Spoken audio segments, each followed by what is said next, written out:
This is Jonah Jameson. Roger, over. Did you see that? The spider signal! This could be the most dangerous night of my life. And yours. With my anti-gravity cannon, even Spider-Man won't be able to stop me. I throw you off the street! Furious, where's your haircut? Hey, wait for me! You're not insured for this! Guess that wraps things up.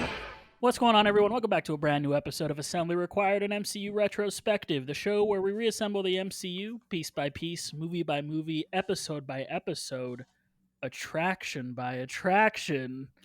I am your host, Eduardo. I am joined by two of our regular co-hosts. We got Robbie here. We've got Chris here. Peaches is off doing peach things. I hear he might actually get a tattoo. Who knows? But in his stead, making her triumphant return, it's Angela. Angela, what's going on?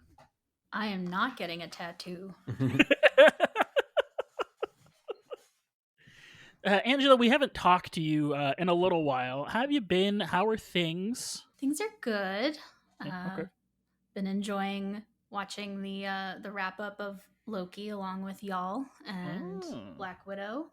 Excited for our little chat here since we've all been kind of teasing it for a while. Yeah, and for those of you, we could probably set the expectations for the episode. We're going to get into some other stuff before we actually get into the meat, but to set everyone's expectations from the beginning, everyone who has probably literally ever been involved with this podcast also has a second passion that none of us have ever blatantly said, I don't think, but has probably come up a few times. We are all huge theme park nerds. Just every single one of us. If you think we were nerds about the Marvel movies, you have no idea what's coming for you. We are probably, at least a few of us, probably much more nerdy about the theme park stuff than the Marvel stuff. Right, and you, which is really funny because we are super nerdy about I know, Marvel we're bad about that. Right? I was organizing our coffee table books the other day because we just moved and I'm like putting stuff on shelves and I couldn't fit all the Disney books we have onto one shelf. Not about Disney movies. They are about They're all Disney parks. Yep. I mean, if we look around this room here, I mean, I could move the camera and you can see two droids from Galaxy's Edge. Yeah, we got one over here too. We've got three Mine's Haunted in the next room. Mansion action figures. Oh, I've got a Haunted Mansion pop figure right there. I got a DJ Rex pop figure bobblehead here. I got my credit from Galaxy's Edge. Oh, My Galaxy's Edge wooden Darth Vader doll is sitting on my desk. Oh, I have a wooden Thrawn, although he's my wooden Thrawn is on I my haven't, bedside I haven't table. unpacked my wooden Thrawn yet. My wooden Thrawn is on the bedside table. So yeah. We are passionate about theme parks, so we're very privileged today to be talking about the amazing adventures of Spider-Man, a very, very near and dear crossover of our two worlds, our Marvel world and our love of theme parks. Before we do that, we've got a couple emails to read. Wow. I know, it's pretty crazy. First one, comes from patron Daniel. The subject line is urgent. And it says, hello. When are you covering the Hyundai Disney Plus crossover commercials? I think they are very important to the canon of the MCU. He then lists YouTube links to each of these commercials, and then he says, regards, patron Daniel. Thanks for the episode idea, Danny. Did you guys end up watching any of these? I've seen the Loki. No, I've seen all of them. I've seen them on TV. But yeah, the only ones that I think I've like closely watched, I remember the Loki one and the Falcon and the Winter Soldier one for the very important reveal of another previous MCU character, the guy from the Apple store, yeah. Winter Soldier. Right. I just want Hyundai to bring back Chris Evans saying Smat Pack. Smart. That was right. And then another great was it John present. Krasinski? So thank you, patron Daniel, for your very important and insightful email. Thank you for bringing this to our attention. We appreciate your patronage. What happens in the WandaVision commercial? Not a lot. She just like Like the car is all in black and white, and it's like tiny in her hand, and then she's got like an old car behind her, and then she makes the old car into the new Hyundai, and then everything turns into color. Oh, wow. That's it. Normally you have to get pregnant before that happens.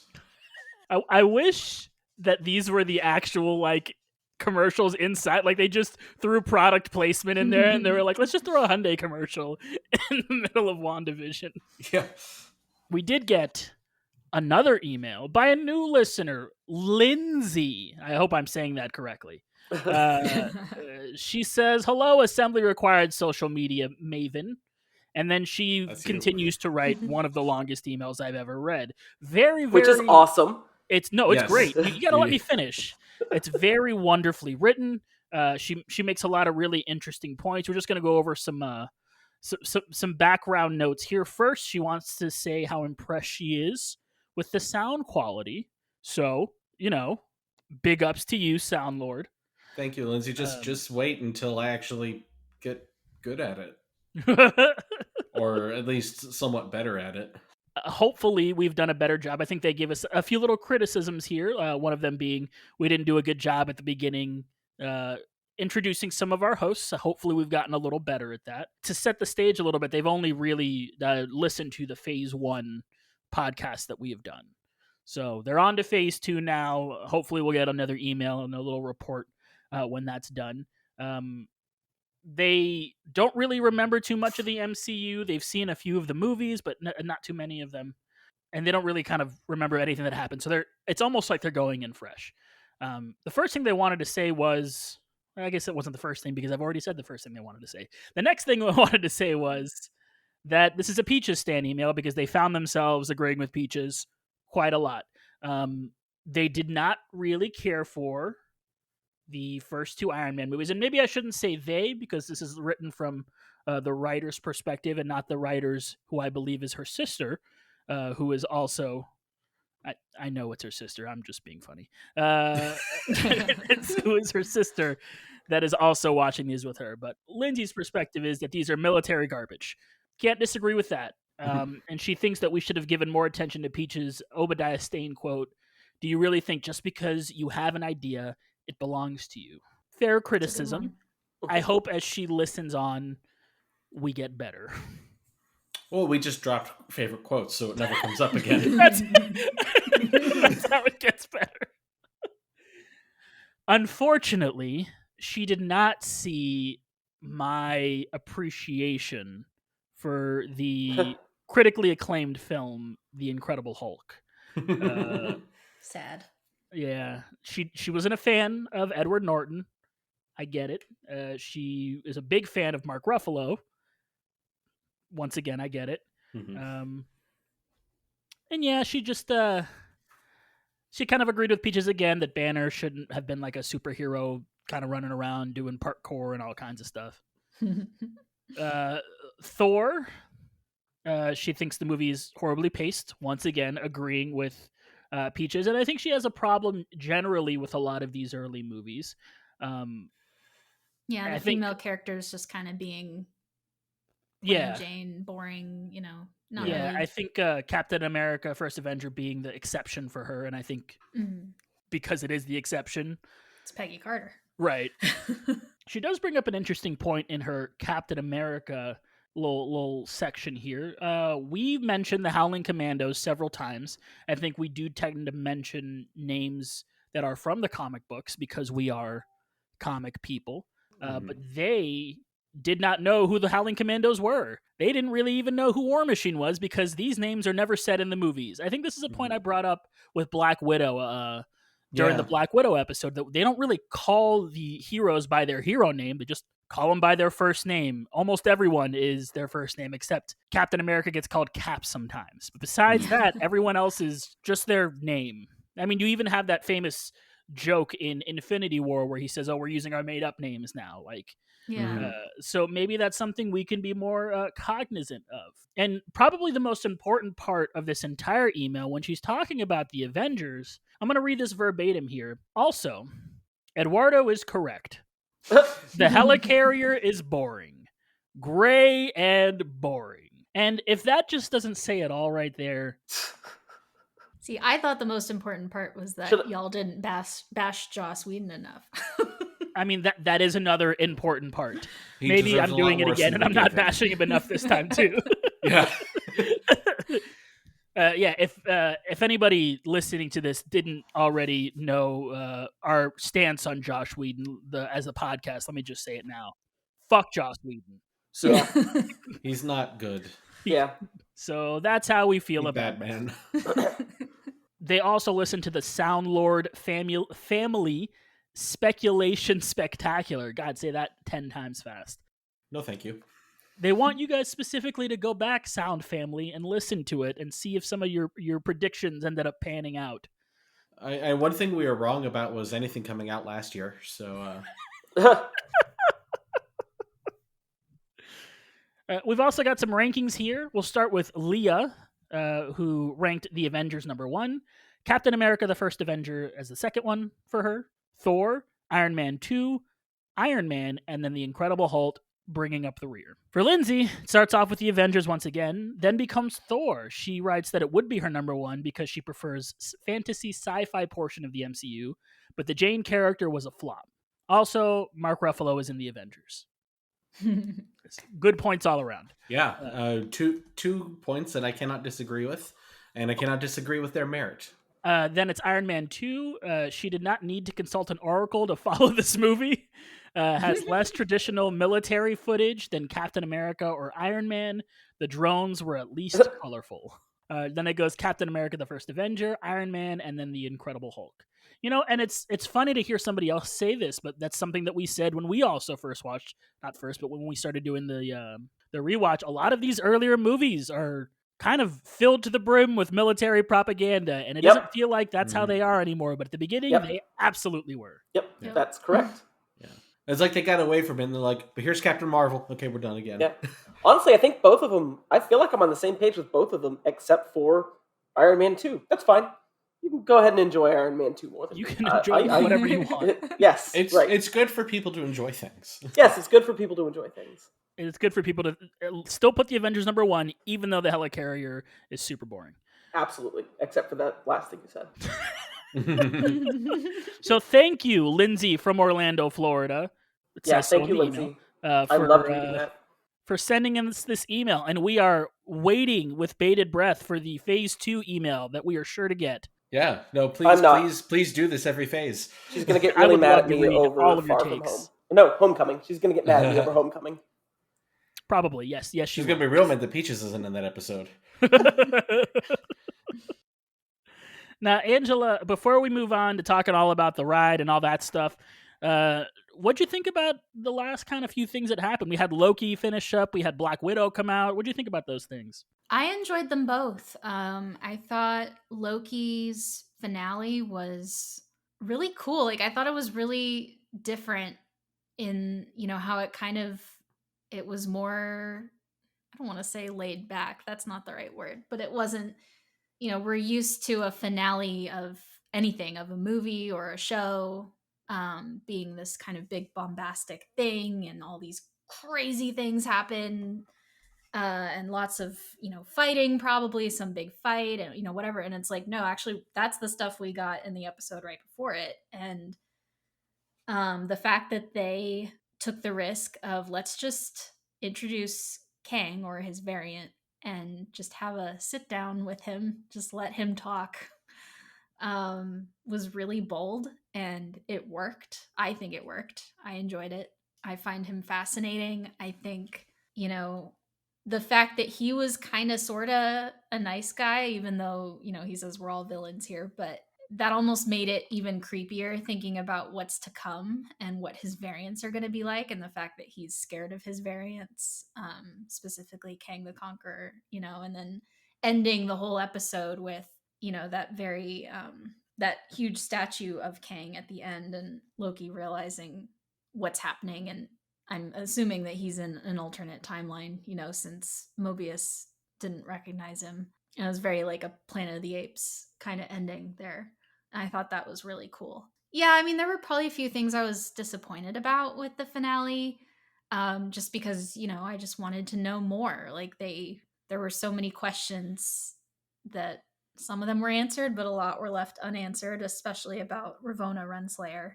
But I also didn't know for sure that there was going to be a season 2. Like, I think I'd heard talk about it, but, you know, it wasn't officially confirmed until that after credit scene.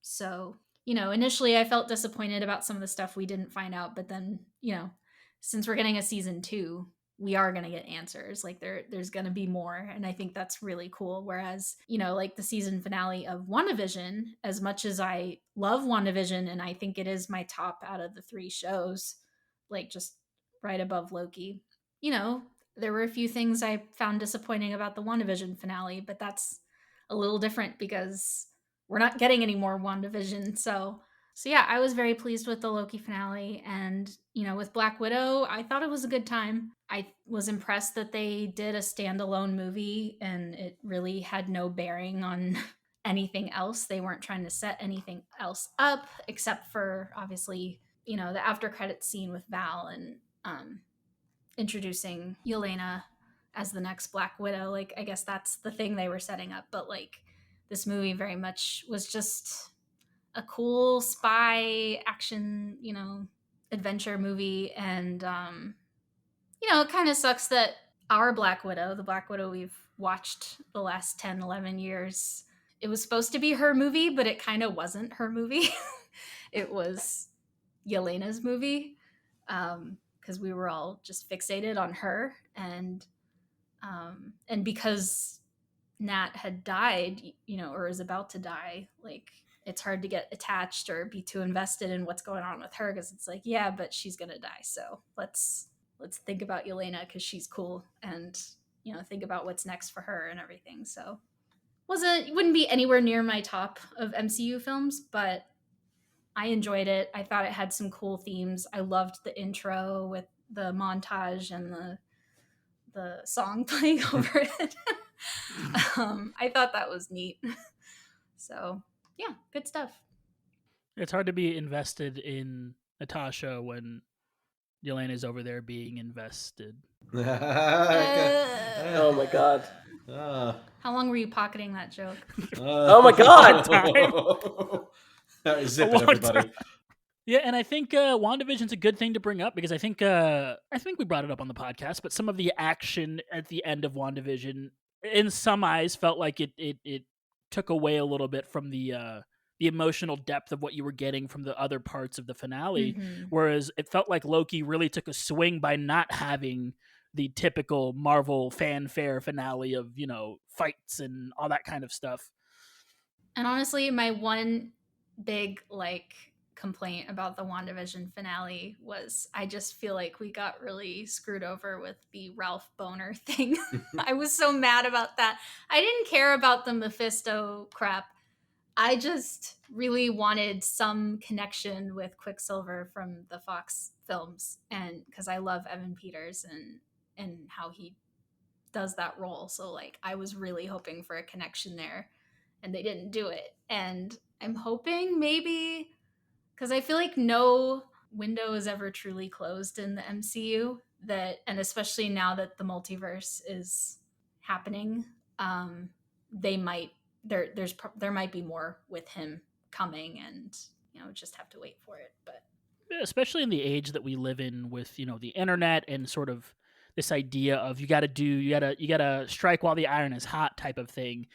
You know, I'm sure Disney saw the reaction to Evan Peters playing Quicksilver in the Marvel, you know, the MCU, and we're probably a little shocked with just how into it everyone was. I think even us on the show, we can be accused maybe of times, and I think it's a good criticism of being like, well, the casual fan won't enjoy this thing or the casual fan won't enjoy this. But to be honest, if you've stuck through Marvel through all of these films, you're not the casual fan anymore. Like you are, you know, a diehard MCU fan, and you know about these things. So I think there are a few times where we can maybe come across a little bit as like, oh, well, the casuals aren't going to enjoy this. But I think at this point, there aren't too many casuals, quote unquote, left. There are people that just kind of just enjoy this stuff, and they're as much in the know as we are. Yeah. I think when we say casual fan, I think it's like my parents who watched Endgame and nothing. I think maybe Captain America before that. They Wow. watched a few episodes of WandaVision, not really in order. Yeah, it's so. And but here's the thing, they also enjoyed all of that. So Good for like, them. Well, and it's so interesting you say that, because I feel like that's how TV used to be before the age of on Yes. demand. I would turn on a show, I would watch a random episode of something. I did this with Angel, the God, that asshole Joss Whedon. Damn it. That show, but I would watch a few episodes and be like, what is happening here? I don't know what's going on, but I'm captivated by this, and it made me Yep. want to go back and kind of watch through. I didn't actually fully watch all of Angel until several years later, after I had watched them way out of order all over the place. And I'm sure your parents are probably still in that mindset of just just put on whatever, we'll get there. Yeah, Which is what Peaches was talking about last week. Right. Until Lost. Yeah, absolutely. I know that's not what we meant, but now that you say that, I see how he got that from what we said. Yeah. I think Lost is like the first TV show for me that I watched, and I didn't watch Lost all the way through, but in terms of, I watched the first episode and then watched it in order from then. And on top of that, the reason I didn't finish Lost is because I missed 1 week. And back then it was hard. Like, it wasn't like, oh, I will just find it on the internet or play it. So I missed that week, and I'm like, well, I'm done. I will not be watching Lost anymore because I missed 1 week. It's over for me. Yeah, it's really in the last 20 years or so. I mean, serialized TV has always existed, but it's almost always been confined, like, for the longest time, it was confined to, like, soap operas and dramas. But even the serialized dramas, it was, relationship changes here and there. Right. And granted, sitcoms had, like, serialized elements. If you look at, like, Friends or Frasier or, any of those shows in the 90s, a lot of them had arcs. Story arcs, but it's really like in the last 20 years with so-called peak TV that they're really looking at TV as long-form storytelling. Right. Well, we're about to get into the meat and potatoes of this episode. Before we do that, let's take a message from our sponsor. Do you wish you could spend more time with the Assembly Required crew? How about a watch-along? Maybe a game of Jackbox, maybe even a board game night. All of this could be yours simply by going over to patreon.com/assembly required, where you too can join our patron-only Discord, have first access to our immediate takes on all Marvel happenings, and spend time with us on our monthly community nights, which we just had with the Jackbox Party Pack. Once again, if this sounds like a good time to you, patreon.com/assembly required. And remember, we love you 3000. And we're back. All right, guys. You guys need a jingle. This episode, once again, we're talking all about the amazing adventures of Spider-Man. Robbie, let's hit us with some good old-fashioned production and conception history. Yeah, so we're going to treat this like this ride as a movie, guys. So here's our background on the production and release. Well, Universal Studios always used to say ride the movies. That was the whole thing. Very good. So, but we're moving the ride. But the origin of the attraction is kind of interesting. So in the early 90s, Universal began looking for plans to expand a second theme park on their Orlando property. They were hoping to find an agreement with DC Warner to create a DC superhero land in the park, which, by the way, side note, a couple side notes. The first side note is, at this point in my life, so this is the early 90s, I was actually an annual pass holder at Six Flags over Texas, which had DC attractions, although when I say DC attraction, it's a roller coaster where they put like a Batman logo at the entrance of the roller coaster, but, I remember that. I went to the Six Flags in New Jersey, right? Like on field trips, and they had those Batman and Robin coaster. Wasn't there like a dueling coaster or something? Yeah, there's stuff like that. There's a Superman coaster. Yeah, but there's like really no. I think there's theming. a Bizarro roller coaster now. Right. Oh, wow. It goes backwards. I might be wrong. Six Flags over Texas did have first off, they had a theater playing Mask of the Phantasm, so I got to see Mask of the Phantasm in Six Flags. Oh, wow. Yeah, that was awesome. And they had a Batman Returns stunt show. But anyway, it would have been weird to me if then DC was in a different. It's using the word theme park for Six Flags is stretching the term theme park. Yes. But it would have been weird. Agreed. Anyway, Chris knew this. I actually did not know that there was almost a DC land in Islands of Adventure. Eduardo, I have to ask you what you would have thought of the DC superhero island. It would have been so strange. I've said it before, but when I was younger, I was definitely much more of a DC kid. I grew up watching the Justice League animated series. I grew up watching the Batman animated series, Static Shock, a lot of fun DC properties. I'm trying to like piece together what would be what. You wrote in the notes here that there was a ride where guests would visit the Daily Planet in Metropolis, become reporters, and then get caught up in a Superman adventure, which sounds very similar to what happened in the Spider-Man attraction. Yeah. Yep.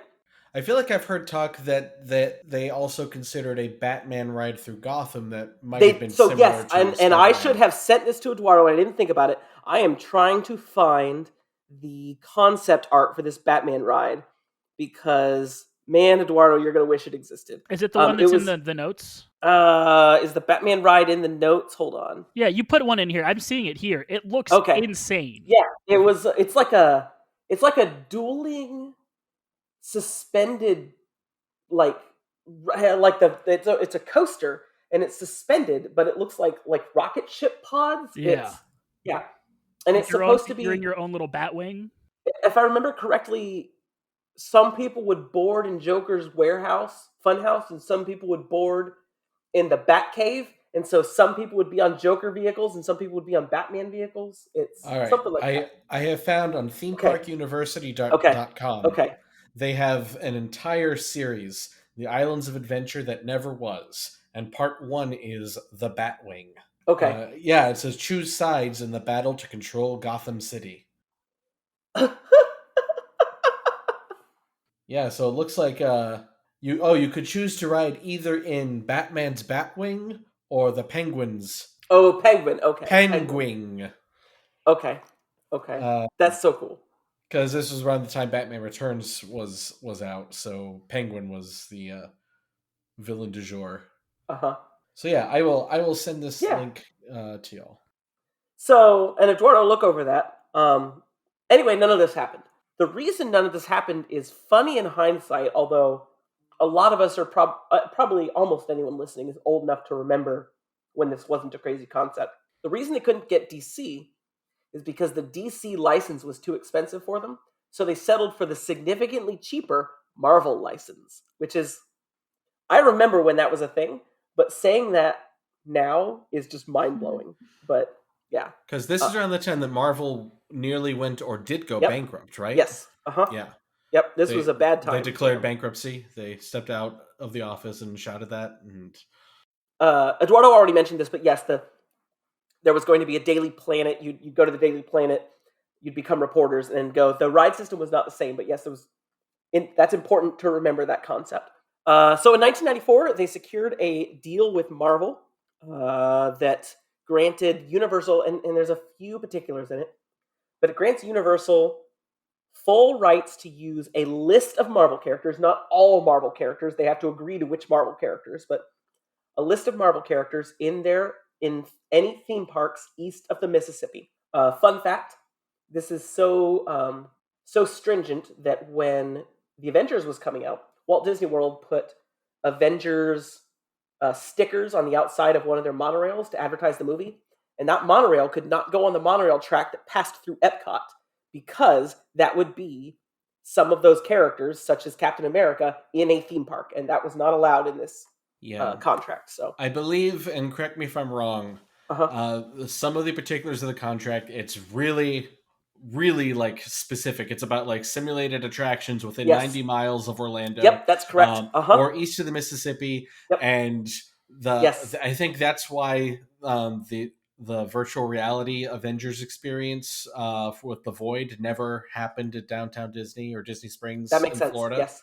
Because it might have been too close to a simulated attraction. Yeah, it even better. Do you remember? Okay, so Disney likes to promote their movies in their parks by putting short previews in their theaters. They did that for Guardians of the Galaxy. They were not allowed to call it a Marvel movie. Mhm. It was from the studio that brought you these other superhero movies. And in the theater in Disneyland, there were some in-theater effects of like lasers and like the seats vibrated. They could not do that in Orlando because it would have been a simulated Marvel attraction. Yep. Now, I think they have figured out that they can do Guardians of the Galaxy in Florida because Universal has not used any Guardians Correct. of the Galaxy characters. So that's what it is it's and they call them families of characters. Right, correct. They can't, so like, and it actually says in here, it says e.g. the Avengers, the Fantastic Four. So Universal has to agree with Marvel that, okay, we're going to use this character. That's part of our agreement. And so they used Spider-Man and the X-Men and the Fantastic Four. But no one cared about the Guardians of the Galaxy. So then once they suddenly had a successful movie, it was sort of a, haha, we're going to use Guardians of the Galaxy. It's that's the really one thing Disney can get away with in right, Florida. That's really what it is. It's not that Universal it's not that Universal owns the rights to all Marvel characters. It's Universal, if they agree to use a Marvel or get an agreement to use a Marvel character, no one else can use it under this contract. People like to make up what's in this contract, which I think is funny because you can find it in a 30-second Google search, 3-second Google search. Yeah, like the actual verbatim contract is public knowledge. Yeah, I put it in the show notes. Like, I heard that it expires in 2025. Now, I'm not going to pretend I understand the entire contract because I'm not Eduardo's wife, but it's out there. You don't have to just make up what it says. Yeah. Anyway, the point is that gave Universal the rights to use Marvel. And when they started building Islands of Adventure, they decided there was going to be a Marvel superhero island. It would be anchored by a Spider-Man attraction. The Spider-Man attraction was going to be an Omnimover. So Spider-Man Omnimover, we're really hitting my nerd sweet spot right here. For those of you that don't know, who are listening to this podcast, best way to describe an Omnimover attraction is like a bike chain.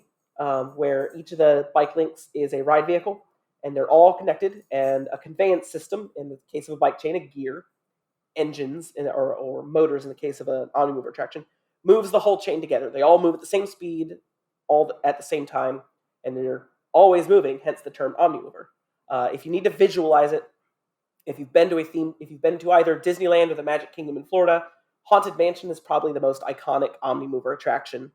But it's basically that idea. And so that's what they were going to do. They were going to build an Omnimover, but using 4D technology in the Omnimover to kind of add to it. The chief director for the attraction, Gary Goddard, who his background was in film and television, but he was brought on to design attractions for Universal. Now, what he said about using the Omnimover system was, it's interesting when you're developing concepts for a major new attraction.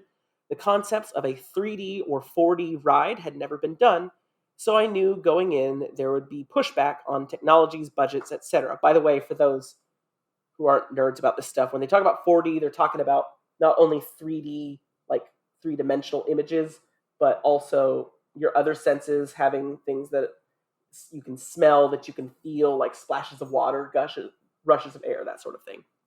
So initially, we suggested an Omnimover, which is much cheaper than moving simulators, which not only provided high capacity, but if you know an Omnimover system, we have maximum control over the rider's point of view. We can essentially spin the viewer in the 3D focal range we want to or choose to, then spin the rider out of that focal range. My goal at this point was to get the concept of a 3D, 4D ride for Spider-Man approved.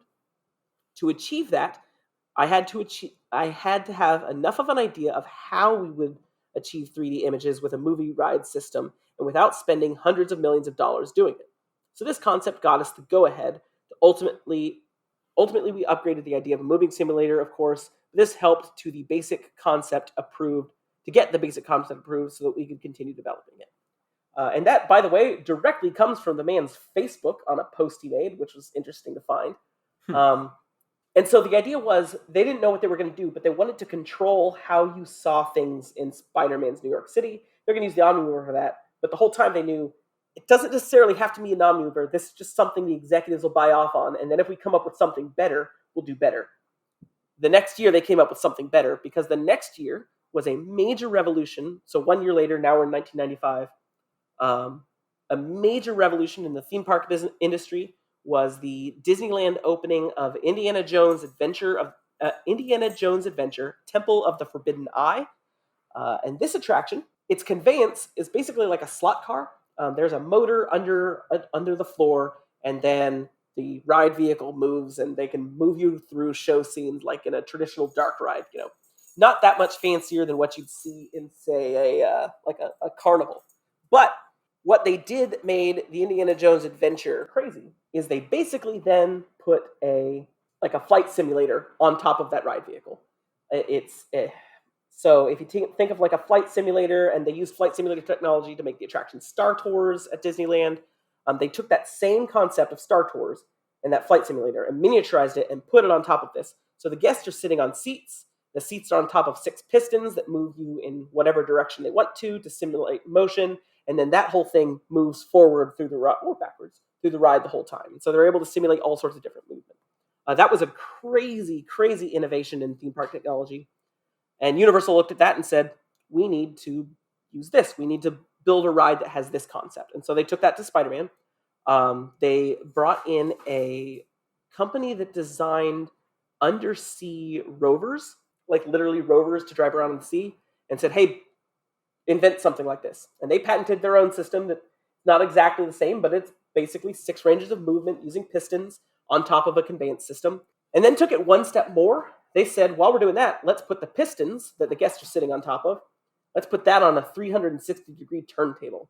And so now what they can do is they can move you in any direction while you move through physical show scenes and spin you around and change your movement, change your direction, like they were talking about that Omni Mover, cause spin effects. So now we've got something really, really, really fancy and cool. And a major part of what makes this attraction so great is that that's an incredibly innovative ride system that has barely been used since, which I think is kind of a crime. It's been used really only in one other attraction since. Well, and that's I was going to bring this up. Yeah, go ahead. I was going to bring this up because I've never noticed this parallel between these two attractions. And I think one of the big problems with them not making more of this is that just because you're using the same ride system does not make a better attraction. And that goes for both of these attractions. Indiana Jones, there was a version of that attraction that was built here in Florida in Animal Kingdom. It was called Journey to Extinction originally. It is now called Dinosaur. Or Countdown to Extinction. Countdown to Extinction. I got it confused with Journey to Imagination. That'd be a fun crossover. I'd write it. Countdown to Extinction, that's now called Dinosaur, and it is functionally the same attraction. If I am not correct, and correct me if I'm wrong, it uses a lot of the same visual cues. The track is almost exactly the same. Correct. Yep. And that is the same with Spider-Man and the other attraction that Universal attempted to use the same ride system for, the Transformers ride. Transformers the Ride 3D. And it's a terrible name. That ride is also, it's crazy because these rides, they're so good, and the rides that are built after them are almost the same ride, but they are so significantly worse. And a lot of it is for the same reasons. It's a lack of clarity. It is the source material isn't as compelling. A lot of the same problems were mirrored in these, and that's probably why you don't see more of them. Yeah, Spider-Man. There's only one other ride I can think of that uses that ride system. I don't know, maybe you're not familiar with this one. Curse of Dark Castle at Busch Gardens, Williamsburg. Which really? Unfortunately no longer exists. It opened in 2005 and I've closed heard of in that 2017. ride, I must have ridden it in 2005 or 2006 because I went there on a marching band field trip. We went to Virginia Beach. Wow. And we went to Busch Gardens for one day, and it was... You're escaping from a vampire's castle. Okay. The CGI wasn't great. It wasn't nearly as good as Spider-Man, but it was like, okay, I see what they're going for here. Yeah. Dinosaurs got... So what makes Spider-Man great, and we'll get into this, is you go through and you see things. You're going through this whole fleshed out world. Whereas in Dinosaur and Indiana Jones, it's the same thing. Indiana Jones has this moment where you round a corner and you start crossing this bridge and you just see this massive temple with stuff to see everywhere, and it's lit up, and Dinosaur, which now what I will say is when Dinosaur first opened, it had a bunch of effects that don't even work anymore, and it was a better attraction than it is now. Yeah, but they toned down the actual shaking and stuff too. Yeah, Eduardo, I don't know if you know, like the Carnotaurus used to chase you. That was cool. But what you're getting to is mostly dinosaurs in the dark, and then here's a spotlight on a dinosaur. Dark, here's a spotlight on a dinosaur. And Transformers is kind of dark. All right, now sit and watch this 3D Michael Bay movie. Will slow you down for some reason, even though you're supposed to actually do it. Thank you. That is my biggest problem with that Whereas ride, we'll is get that into- slow motion shouldn't exist. Right. We'll get into this. Spider-Man has this revolutionary ride system, but they also understood that's not enough. We need this revolutionary ride system, and we need to take you through something cool while we do it. And that's what they did with this. Side note, by the way, just in case anyone listening subscribes to these myths, there's a popular story that this ride system was designed by Walt Disney Imagineering for a Disney attraction and was then pilfered when Imagineers were fired in the wake of the Euro Disney disaster. And so this could have been a Disney ride, but now it's not. That's not accurate. A bunch of Imagineers did go to Universal after Euro Disney, but the documentation and the invention of this ride system is basically all public knowledge. It's not like some sort of clandestine, wow, they stole it. It's who created it and the companies that designed it is all out there. So it's not... I'm going to say, whenever Universal does something good or revolutionary, everyone's always like, well, Disney was going to do that. Right, yes. Also, almost any theme park story a person tells you is probably a lie. So that's also true. It's better just to err on the side of, that's a lie. Anyway, Islands of Adventure opened in 1999. Jurassic Park the ride was supposed to be the flagship attraction of the park. And it's right there in the center when you walk into the kind of the opening vista of the park. You see it.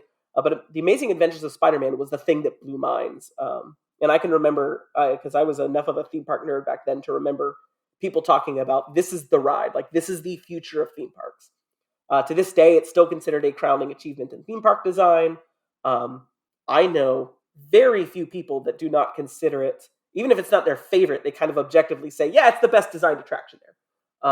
It is still a highly, highly regarded, very important part of theme park history.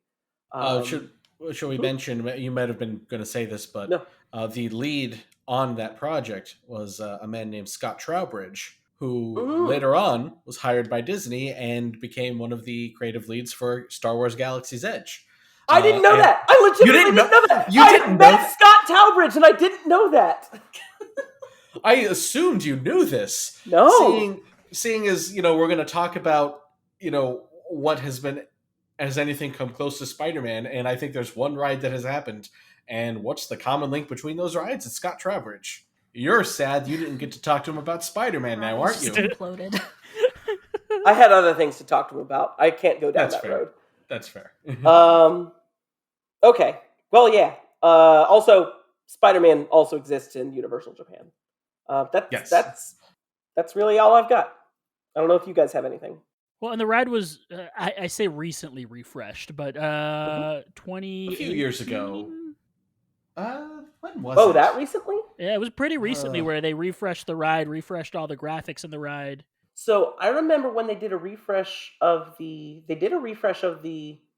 animations early in May when I first got an annual pass, and that would have been 2012. Much longer ago. Yeah, I was going to say about 2013. I was going to say, I thought it was when I was still down there. Yeah. I didn't know if there may have been another one since then. It used to have basically the animated series was what they looked like. Yep. Yeah. And which is still what they look like in the pre-show. Yeah, it was 1999 computer animation versus 2012 computer animation. Yeah. And that, as you know, that's a huge difference. Right. Yes. It's a very large technological leap. Yeah. So we're going to take you through and treat this like a movie. We're going to take you through the experience of riding this attraction. So we begin our adventure entering the Daily Bugle for a tour. The props should we real quickly? I'm sorry, just briefly talk about Marvel Superhero Island, just kind of like the whole aesthetic of that planet. Set the stage, Chris. So we were going to get theme there, park design. Yeah, sorry, yeah. No, go ahead. We were going to get there in literally just 1 second, but go ahead. Oh, just that Marvel Superhero Island comes from a different era of theme park designs. Everyone always talks about the immersion of like making you feel like you're in a place, like they talk about like Diagon Alley at Universal Studios, which is like you're walking into the Harry Potter books or movies, Galaxy's Edge at Disney, things like that. Marvel Superhero Island, the aesthetic is 100% 90s comic books. The colors are very flat, but I like that. But it's like very much this building is this color, and there's splashes of color here and there, and lots of big cardboard cutouts of like the superheroes all around, and you can meet the superheroes as well. So that's kind of what everything around Spider-Man looks like. So I'll not interrupt anymore, probably, and let you talk. So the props and items in the office are left a drab monotone gray, emulating the low detailed backgrounds of classic comic books. Okay. This mirrors a lot of what is going along with the land, right? So the land is lots of neon on top of what looks like just regular buildings. I think maybe the exception being the area right near Doctor Doom's Fearfall. That one's got a little bit more character to it, because it looks like a Doctor Doom's Fearfall is a drop tower attraction, and it's got a little bit more of a factory aesthetic. I think. Now, Robbie, correct me if I'm wrong. You had brought this up a little while ago. I don't know if you're comfortable talking about it on the podcast. If not, future Chris, delete this. But you were mentioning that there were some folks that you work with that don't necessarily view Spider-Man as that great of an attraction. And I think part of that, in my opinion, has to do with the charm of the 90s, right? When I ride this ride, when I go to Marvel Superhero Island, it's the 90s, man. There are all of these, like it sounds weird, but the fonts that they use look like the 90s. The colors that they use look like the 90s. Just the way things are, it's all the 90s. And if you don't have a reverence for that, you're not going to care about that area nearly as much. So, yeah, I agree. One thing I'll say, though, you may well be onto something, but one thing I'll say is I exactly what Sandler was just saying, I understand what they're going for in that land, and also that land is the comic books I read when I was a kid. Like, that is very specifically my wheelhouse of when I was reading comic books most rapidly. And yet, I am more of a lived-in theme park location. I'm more of a Animal Kingdom's Asia than Epcot's Italy person. And now I'm getting really nerdy. That said, that still doesn't stop me from just being completely immersed in Spider-Man. I'm with you on it being timeless. Yes, I know a bunch of people. I was blindsided recently by a bunch of people being shocked that I thought this was a great attraction when I was, until that conversation, under the assumption that literally everyone thought this was a great attraction. So, but there are folks that are younger than us, and so maybe you're right. Maybe there's a generational thing here, but yeah. Yeah, I think personally, to me, I find it timeless, but I find that maybe it might be some bias. There might be some bias associated with it, similarly to you. A lot of my comic book knowledge and stuff comes from that era. Spider-Man, the animated series, as I've brought up many times on this show, was very informative of my younger years, so I've got a specific love for that attraction. I do think the attraction is just objectively good, but there might be some non-implicit bias in that. Yeah. Just, Yeah, I feel like if this attraction was any other fictional or even an original narrative or any other sort of fictional property, I think I'd still think it's a great attraction. I wouldn't love it the way I do because it's Spider-Man, but I don't know. I think you have a good point, and I'm not sure how I can argue against it. Yeah, and I think I don't know, it feels like a slice of time, and it's so weird because when the attraction opened, when that area opened, it was very much part of the times that were happening, right? Like it wasn't like opening Frontierland, right? It wasn't let's do a 90s area. It's like let's do what's going on right now. It's like a time capsule.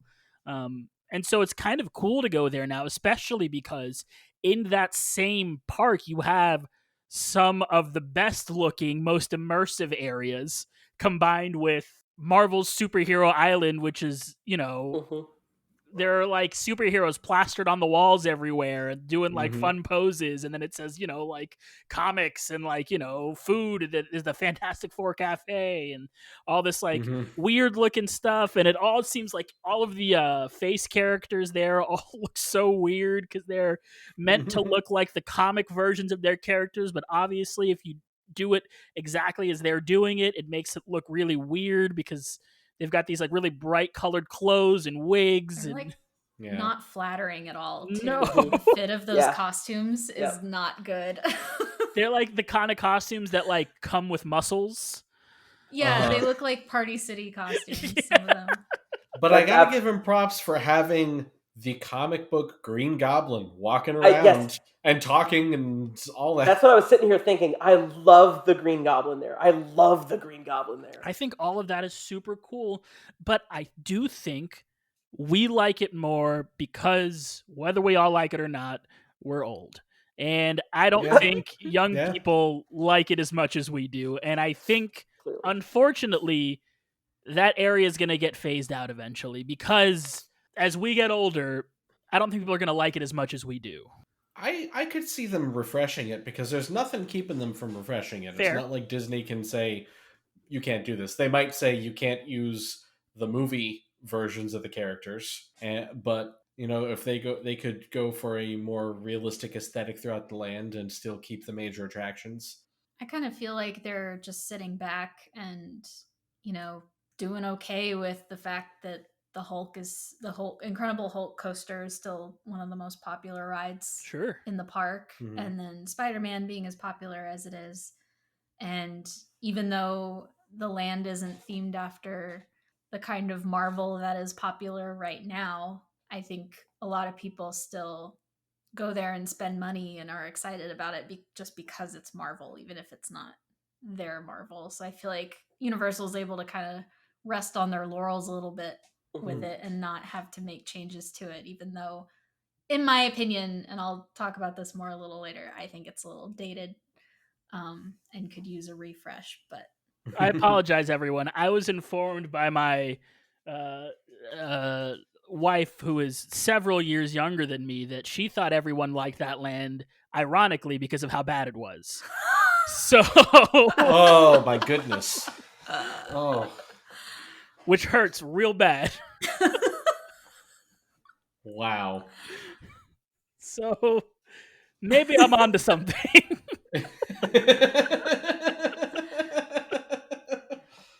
Ooh, that hurt. Yeah, that one hurt. That one was personal. She's out of line, but she might be right. So, as we tour the offices, editor-in-chief J. Jonah Jameson tells us about the Beagle's new high-tech news van, the Scoop. Deeper in the offices, news reports talk about the sinister syndicate led by Dr. Octopus, escaping from prison and using an experimental gravity gun to steal the entire Statue of Liberty. I mean, this is What a amazing. comic book plot. I love it so much. It's so good because it just doesn't make any sense. Give us the city. What does that even mean? Or we'll destroy the Statue of Liberty. That's one of the strengths of the ride, is just how outlandish it is. Like, you almost don't even really need to know some of this. This is, to me, what we're talking about now is like the deep lore of the attraction, because to really understand what's happening, you don't need to know any of this. You go in, there's a gravity gun, you fight some bad guys, and then you leave. Like, you know, Spider-Man saves the day. This is the deep stuff here. These are deep cuts. I looked up, and let me know when you want me to share this, but I have the cast list of all the actors, the voice actors. Oh yeah, go ahead. Spider-Man and J. Jonah Jameson are both played by Chris Edgerly. Most of these are voice actors. Stan Lee is the ride announcer, of course, and Stan Lee actually has several cameos throughout the ride, which is fun. Here's where I think, okay, so I'm not familiar with this person, unfortunately. Candy Milo is Scream. Scream is one of the symbiotes. Here's where I think it gets interesting. Dr. Octopus is played by Roger Bumpus. Roger Bumpus also plays another famous tentacled character, Squidward. Oh, okay. Hydro Man is played by Bill Fagerbakke. Bill Fagerbakke is Patrick on SpongeBob SquarePants. What? Okay. Electro is played by Jim Wise. You might know him as the coach on Even Stevens. Or you might not if you're younger than us. And another SpongeBob connection, he sang Goofy Goober Rock in the SpongeBob SquarePants movie. Weird. Candy Milo, by the way, is Dexter from Dexter's Laboratory. Oh, okay. All right. And then Hobgoblin is played by Pat Fraley. I know Pat Fraley from Teenage Mutant Ninja Turtles. Krang. Yep. Yeah. Okay. I hear it. You hear it? Yeah. I hear Once it you in hear Trick it, or you're Treat. like. Okay. Anyway, yeah. So that is your voice cast for Spider-Man: The Amazing Adventures of Spider-Man. With all the Bugle's reporters gone, Jameson hires us to be reporters on the spot and puts us in the scoop, equipped with night vision goggles to go out and report on the syndicate. And we should probably talk a little bit, maybe before this, talk a little bit about the ride vehicle itself, kind of what it looks like. It's kind of hard to explain, but it looks like a. Yeah, how would you even explain what it looks like? I'm like, let's talk about what it looks like. How do you even explain that? It's blue. It's blue. It looks like a weird looking car, but also doesn't. It has a big gull wing door. Sort of. Well, not really gull wing, I guess, but like it closes over you. Yeah. I don't know how to describe how Google it looks. the vehicle. Google the scoop. Yeah. It's like rows of 4. It's like an overly smooth van. I don't. It fits 12 people. It has a lap bar. Overly smooth van. Yeah, so I'm glad we did that. Great idea. That's a good stop. Good stop. I don't know if people who get motion sick on this would appreciate that you're calling it a smooth van. Do you think are there people that get motion sick on this? Apparently. Oh yes, no, my wife does. Really? Yep. Very badly. I get motion sick on almost everything. I was actually surprised. We went. The Lords were here, and we went on the new roller coaster for Jurassic Park, Velocicoaster. Angela, how was that? She's not a fan. I was very. The rest of us loved it, but dizzy and the three things that get my the three things that get Cat motion sick the easiest are floating sensations, spinning, and 3D. So. Oh, okay. So right. Spider-Man, no good for her. Yeah. That is the one part of Spider-Man that gets me a little queasy is when we do the spinning. Oh yeah. Now, Chris, the attraction itself, it's more of, how do I explain this? As we were saying earlier, it's not really about what happens, right? It's not about you following a series of events. It's not about a plot, I should say. Yeah. All right. So let me just expound on my philosophy of theme park attractions.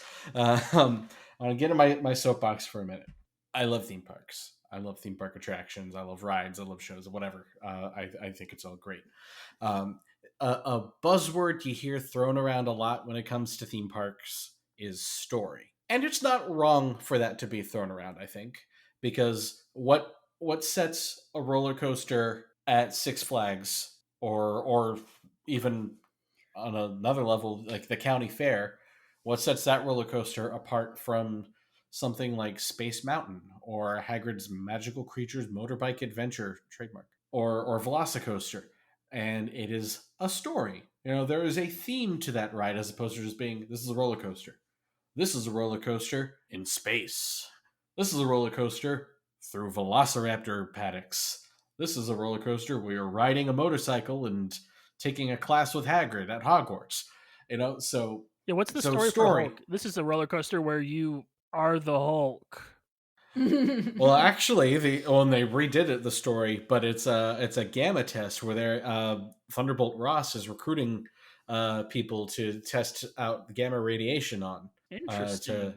Yeah, and I didn't know they redid it because it made no sense before, so that's fine.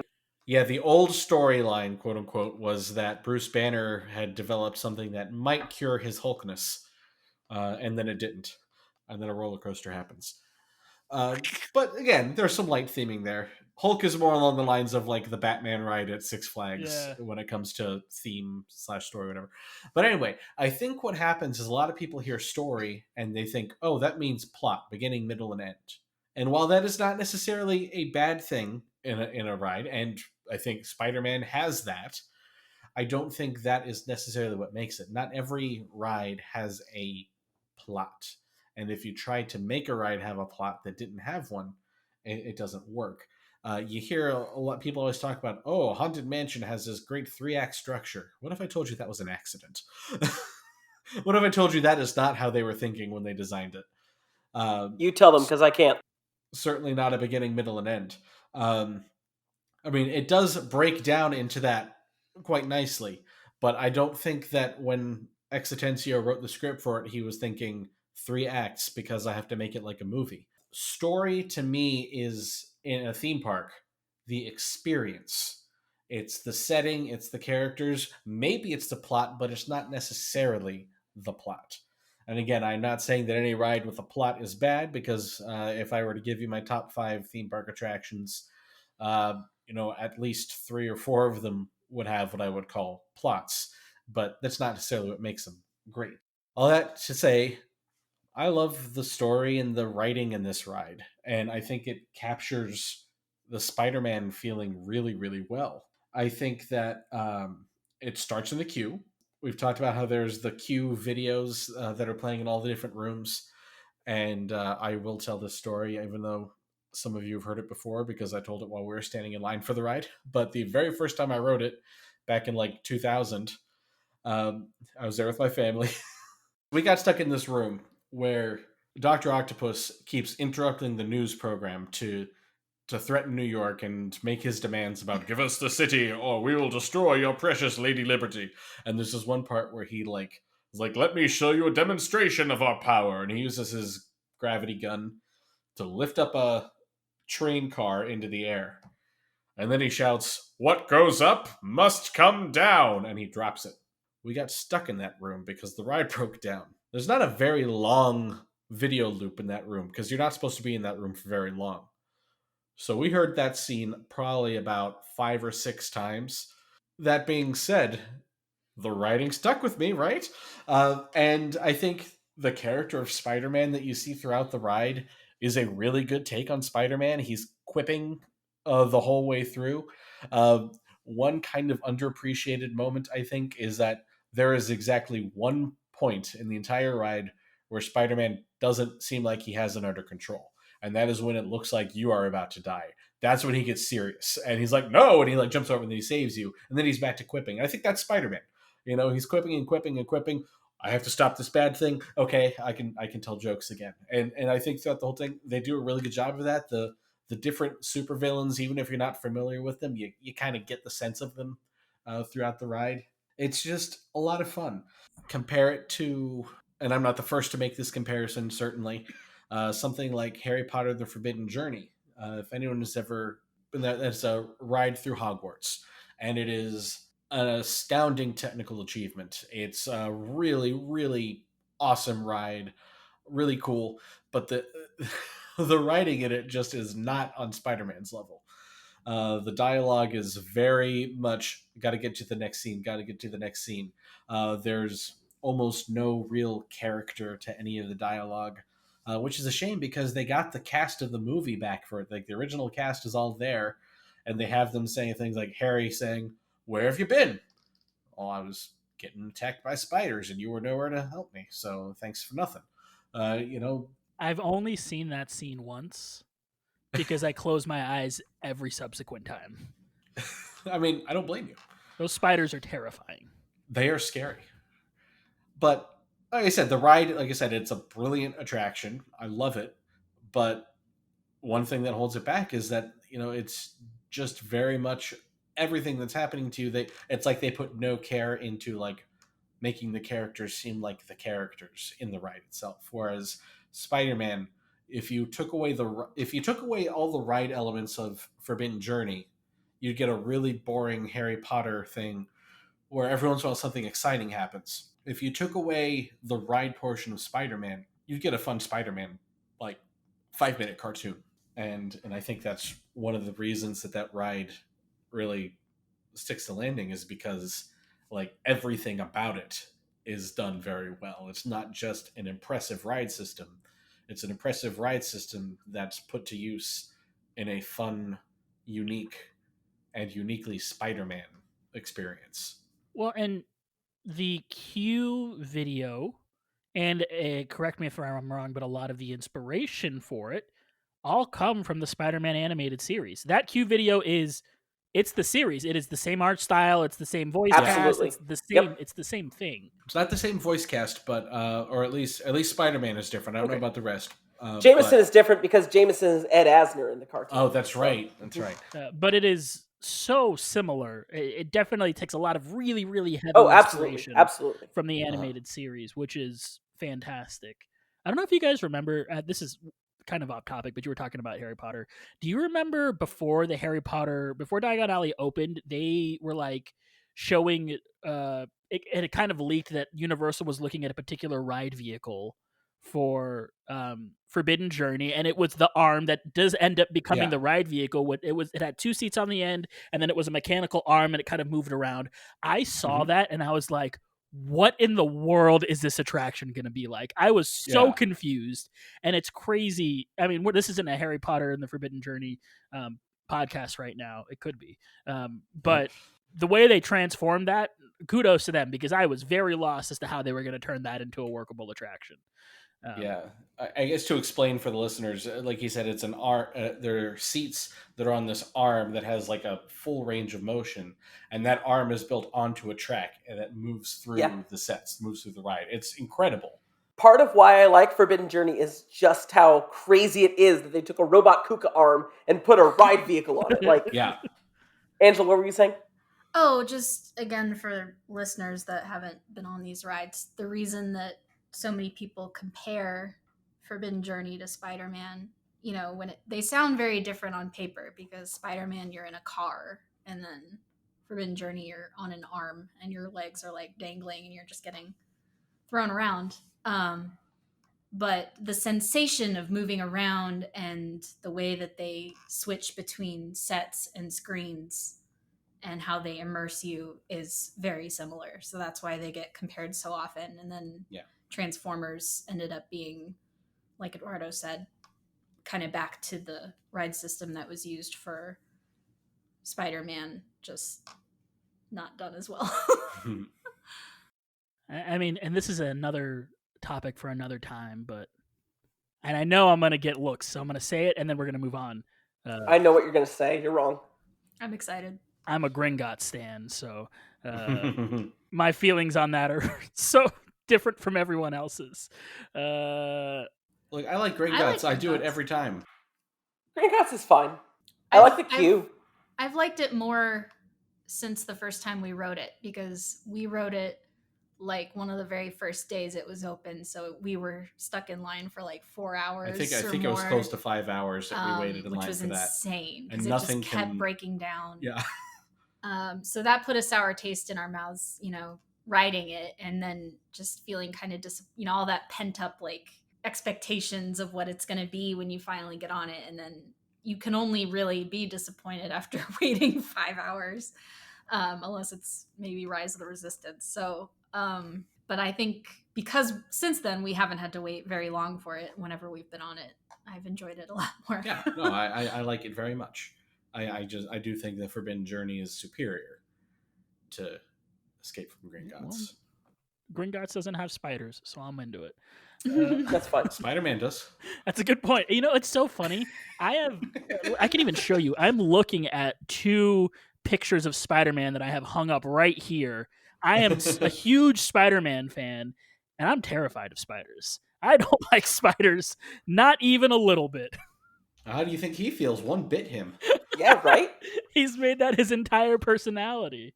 As we leave the Bugle, the scoop slowly winds through alleyways as we see Spider-Man's shadow swing overhead and his signal flash on the wall.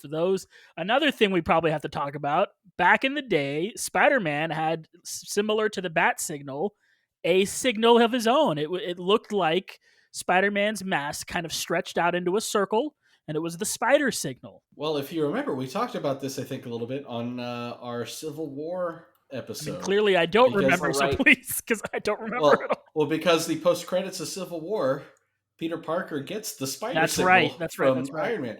And if you remember, if you stick around after the credits of our podcast, you might hear a little bit of clip of the ride we're talking about right now. Suddenly, our Civil War podcast, not this one. I don't know what's happening after this one. Spider-Man jumps off a fire escape and lands on the hood of the scoop directly in our faces, saying, "This could be the most dangerous night of my life. And yours." Before complimenting our glasses and swinging away. Nice shades. Now, Robbie, we get introduced to Spider-Man here. He lands on our vehicle, and he is perfect. Yeah, okay. So, Um, Universal, this is now becoming a theme park podcast, but that's fine. Universal is often criticized, and often I think fairly, for how much they resort to projections in their attractions. Many of their attractions are literally just staring at a projection. And I think that, and I know at the very least, Chris agrees with me on this, that is a weaker attraction. Not necessarily a bad attraction, Mhm. but that is a weaker attraction than something that is a fully realized space that you move through. And within this first show scene, this attraction has already sold you on its fully realized spaces. It is a projection driven attraction, but it is not a projection only attraction. It uses projections to flesh out its three dimensional physical spaces that you go through. So even just this first scene feels like you're going through a seedy back New York alley. Um, it's got sounds, it's got shadows moving along, it's got, brick walls and dumpsters and boxes and crates. And then it's got one of the things this attraction does so well that not a lot of attractions actually pull off, but you can when they let people invest themselves in the attractions, you see it happen. Is Spider-Man lands on a fire escape. And when he lands on that fire escape, the ladder on that fire escape, this a fire escape is a physical thing. Spider-Man is a projection, but the ladder is physical. Spider-Man lands on that ladder and it moves. Like it physically moves in real three-dimensional space. Then the projected character jumps using, 3D onto your ride vehicle, and your ride vehicle, because of the motion we described earlier, bounces. And it is my mind was blown the first time I rode this, just at how well they made me suspend my disbelief that this thing that I knew was a cartoon had just moved a ladder and moved my ride vehicle. And you're not sitting there thinking, wow, that ladder moved. Your brain is just intuiting, the back of your head is recognizing that object moved when that dude landed on it. And so it just starts to make you subconsciously believe that what you're seeing is real. And this ride just does that so many other times in such an incredible way. And the rest of this ride, you are moving through physical scenes that are fleshed out by a screen, and then you see 3D projections on the screen. But the way this just makes a full experience with the 3D, with the physical sets, and with the incredibly imaginative ride vehicle is just incredible. And you see it in the first few seconds. The tone of this attraction and how much it's going to absorb you just happens immediately. I'm someone that when I ride a theme park attraction for the first time, I tend to almost without trying, like start thinking how they do that, and sometimes I can recognize it. In a good attraction, I can't necessarily tell how they did what they're doing right away. But Spider-Man was different. When I first rode Spider-Man, not only was I not able to tell how they did what they were doing, I found myself, I wasn't even thinking about it. I wasn't even sitting there thinking how they do that because it didn't cross my mind. I know this sounds insane, but I mean it. Did not cross my mind that what was happening wasn't real and natural because it's just done so well, and it happens immediately. This attraction was the first one to ever have moving vehicles passing by 3D screens Right. like that. So Scott Trowbridge and Thierry Coupe was one of the other designers at Universal Creative at the time. He might even still be with Universal, I'm not sure. They invented a process called squinching, which Universal has the patent for, because as you are moving, everything that's happening on the screen has to move, has to make it look like from your perspective it's what you'd be seeing. So like if you were standing in front of this screen and just watching it and not in the moving vehicle, it would look really weird because all of a sudden the walls would start tilting and the angles and parallax shifting would happen. It would look very strange. But they figured out a way to make it work where it's like, here's how we need to move the camera in our 3D animation to match what the people in the vehicle should be seeing from their perspective. And you don't think about it when you're writing it, but that was an insanely difficult concept for them to hammer down. And now they use it in quite a few things, of course, but it's just a simple thing that when you're writing it, you take it for granted, but it really was an incredible achievement that they managed to figure that out. Mm-hmm. Distracted by Spider-Man, we are nearly hit by Stan Lee driving a garbage truck Veering wildly to safety, ends up putting us directly in the warehouse hideout of the Sinister Syndicate, excuse me, and the 'Cause there's hidden only 5. Statue of Liberty. Electro, Scream, Hobgoblin, Hydro Man, and Dr. Octopus discuss their plans while we remain hidden. I'm gonna ask all of you a question, and I want to hear your honest take. If the Spider-Man attraction had some kind of overlay, what kind of overlay would you give it? Say for 1 year, we're going to give it an overlay. What kind of overlay do you give it? Is it still Spider-Man? Is it a different Spider-Man story? Oh, interesting. I mean, that's tough because you'd have to use the same ride path and everything. You'd have to use the same ride path. know. It'd probably also have to use all of the practical effects similarly. Yeah. But it doesn't have to be exactly the same. There are ways to do it. There are ways to kind of do that differently. I think the ride is different enough with all of the different points that you are looking at, like a screen, that you could probably figure out a way to add in an overlay to that attraction. When Epic Universe opens, it's a Smash Brothers attraction, and the heroes are saving you from the villains. Oh, okay.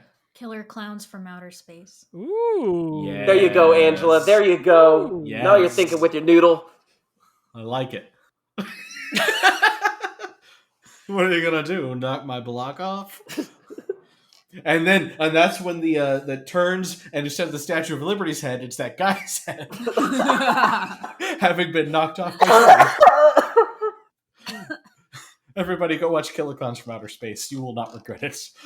What I had originally thought of was how Haunted Mansion in California gets the Christmas overlay. I was thinking of some sort of, because I remember, okay, this is another thing. For those that don't know, years ago, there's an event called Halloween Horror Nights, and years ago, for 1 year, there was a Halloween Horror Nights that happened in Islands of Adventure that used the Marvel area, and it was a horror-themed Carnage area. And that just made me think, what if we did some sort of Halloween overlay with the Amazing Adventures of Spider-Man, but with a Carnage, Venom-type scary thing inside? Because I think that ride system kind of lends itself well to a horror attraction. Yeah. Yeah, I could see that. Well, Busch Gardens certainly thought so. Absolutely. Yeah. I mean, if we're talking about overlaying a screen attraction at Universal for Halloween, I've always thought that during Horror Nights, they need to make the Simpsons ride into a Treehouse of Horror ride. That would be so cool. Yeah, and it'll never happen. Which is very sad. Another now Disney-owned property that exists at Universal. No, I believe that one actually does have an expiration date, but it's like sometime in like 10 years or something like that. I don't know. What if they just put Back to the Future back in there? Sure. Wouldn't hate it. Yeah, I'd be okay with that. However, while we are initially unseen, Jameson demanding information over the radio is heard by Electro, who gives chase as we try to escape, saying, "You're in for a shock." Nice. Electro jumps on the scoop and plays a heavy live cable against it, shaking the entire vehicle, though the scoop resists the charge and launches Electro away before the vehicle spins out of the room.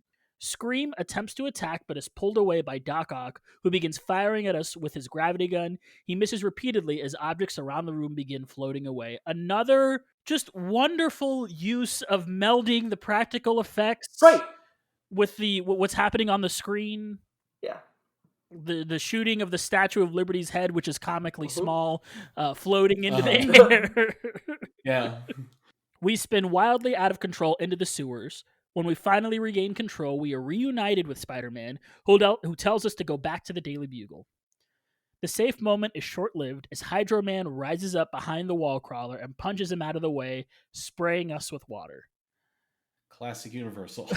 They used Hydro Man in this ride just so they could spray us with water, right? Like Absolutely. That's why Hydro Man is in this attraction. I'm pretty sure. Absolutely. Universal's all about spraying you with water in every attraction.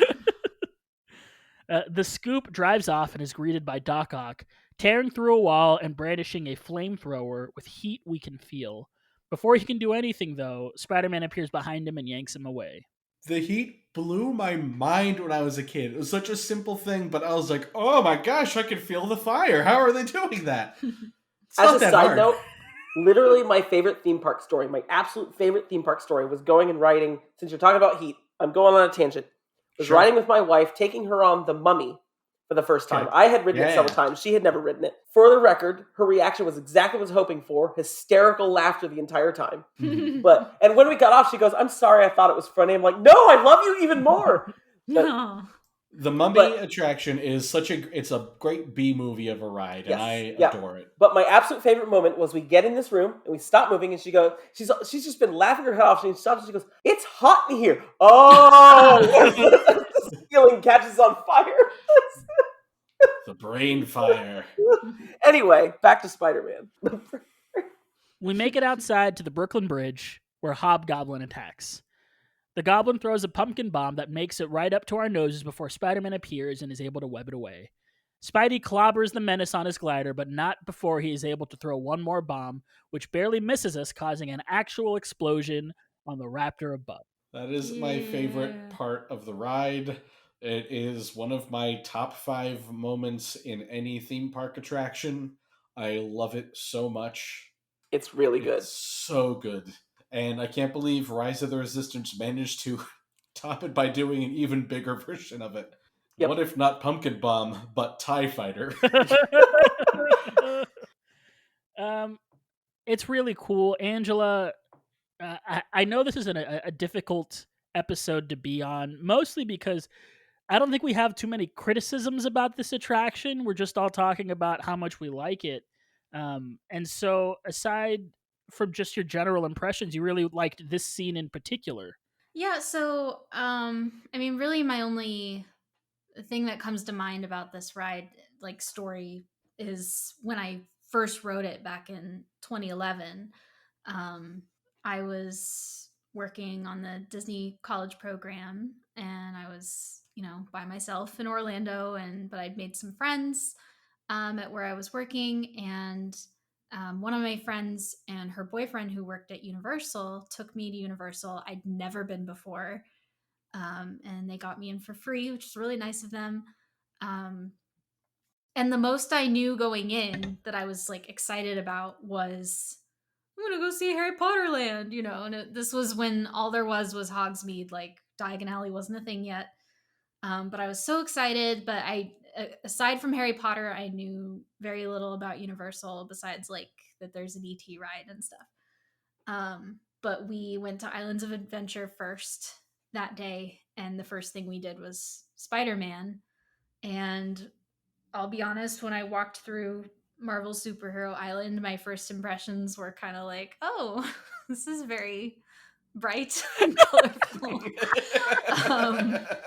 I love this ironically. But, yeah, I love this ironically. And no, you youngins. And it was 2011, so not very many MCU movies had come out yet. Like only Iron Man, I think. I'd seen like the X-Men movies, but the MCU wasn't a thing yet. And I had never read the comics, so I wasn't really familiar with any of these visuals, aside from just what you see here and there in the general zeitgeist. I'd never seen the show. Growing up, I didn't watch any superhero shows aside from like the Powerpuff Girls. I mostly watched, Nickelodeon cartoons and stuff.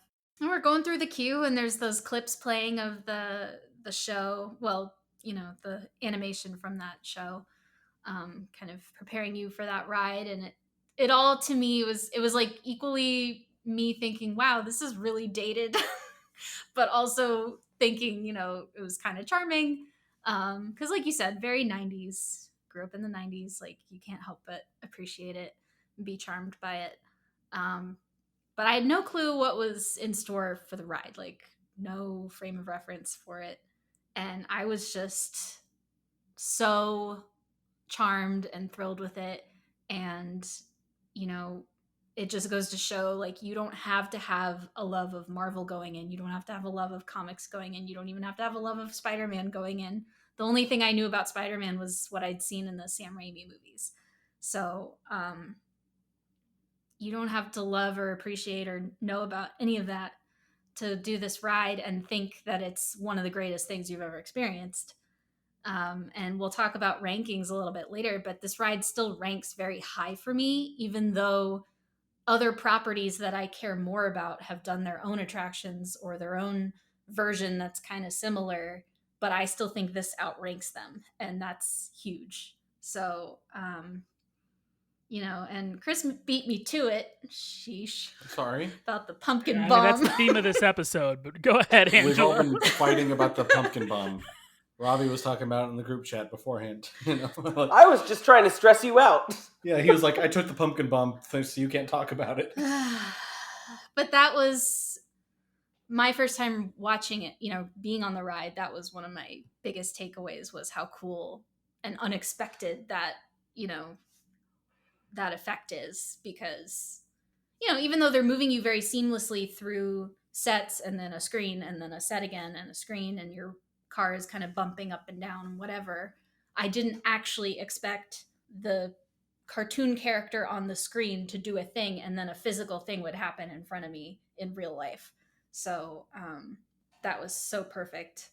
So yeah, very awesome first impressions, and it has held up these last 10 years. I think that's pretty cool. Yeah, the pumpkin bomb scene is really cool, and this attraction in general just does a really good job of keeping your eyes where they want your eyes to be. Like you're constantly looking at exactly what it is that they're trying to get you to look at, whether it's the floating Statue of Liberty head, whether it's the screen, and they kind of divert your attention to the places that they want you to be looking, which is, hallmark of a great attraction that kind of keeps you invested in the story that they're telling. I think famously, I can say this now since I haven't worked for the company in many years. Actually, it's funny because I think the person that told me this is in this podcast, and I don't know if I can say it now. But I was sitting in a cart at a specific Disney attraction, and they went, "Look, that's a garage door. You will never be able to unsee that now." And it's true. I saw that garage door that one time, and I will never be able to unsee that garage door again, because the person who told you that is in fact on this podcast. because good attractions do a really good job of diverting your attention to where the action is happening, right? You shouldn't be looking over here to garage door. You should be looking to the scene, and good attractions keep your attention that way, and that's how Spider-Man is. Yeah, I was telling this story, and I was like, wait a second, I remember who this was. Do I need to cut that? Or... No. Honestly, I don't think there's anything wrong with that story. Yeah. We never said what attraction it was or where the garage door is. Also, I can spot garage doors on attractions that I don't work at, so... Yeah, anyone can find a garage door if you're looking hard enough. Well, and that's the thing is, like, for certain attractions, I don't know about you guys, but I tend to be kind of objective and like, oh, let's look at this. This isn't how this attraction should be here or whatever. I have a really hard time to do that with doing that with Spider-Man, because I'm so enamored with what's going on. I'm so into what's happening that I don't care about anything else. I'm not looking for any of that stuff. Absolutely. And I'm going to talk about that some more soon. But like, everyone here is sitting talking about how wowed they were by that pumpkin bomb explosion. Let me tell you, you're not wrong that pumpkin bomb explosion is really cool. But I wasn't wowed by it the first time because I wasn't thinking about it. I wasn't thinking. And this is not a criticism of y'all thinking about it at all. This is me talking about how much my disbelief was suspended willingly in this attraction, because I didn't stop and think, wow, that was a 3D pumpkin bomb projection that became an actual flamethrower above my head in real life. I was just thinking, like, the pumpkin bomb exploded. Oh, shit. Yeah. And saved me. I agree. I mean, I don't think that and the latter, my two favorite effects in this ride, two simple effects, really.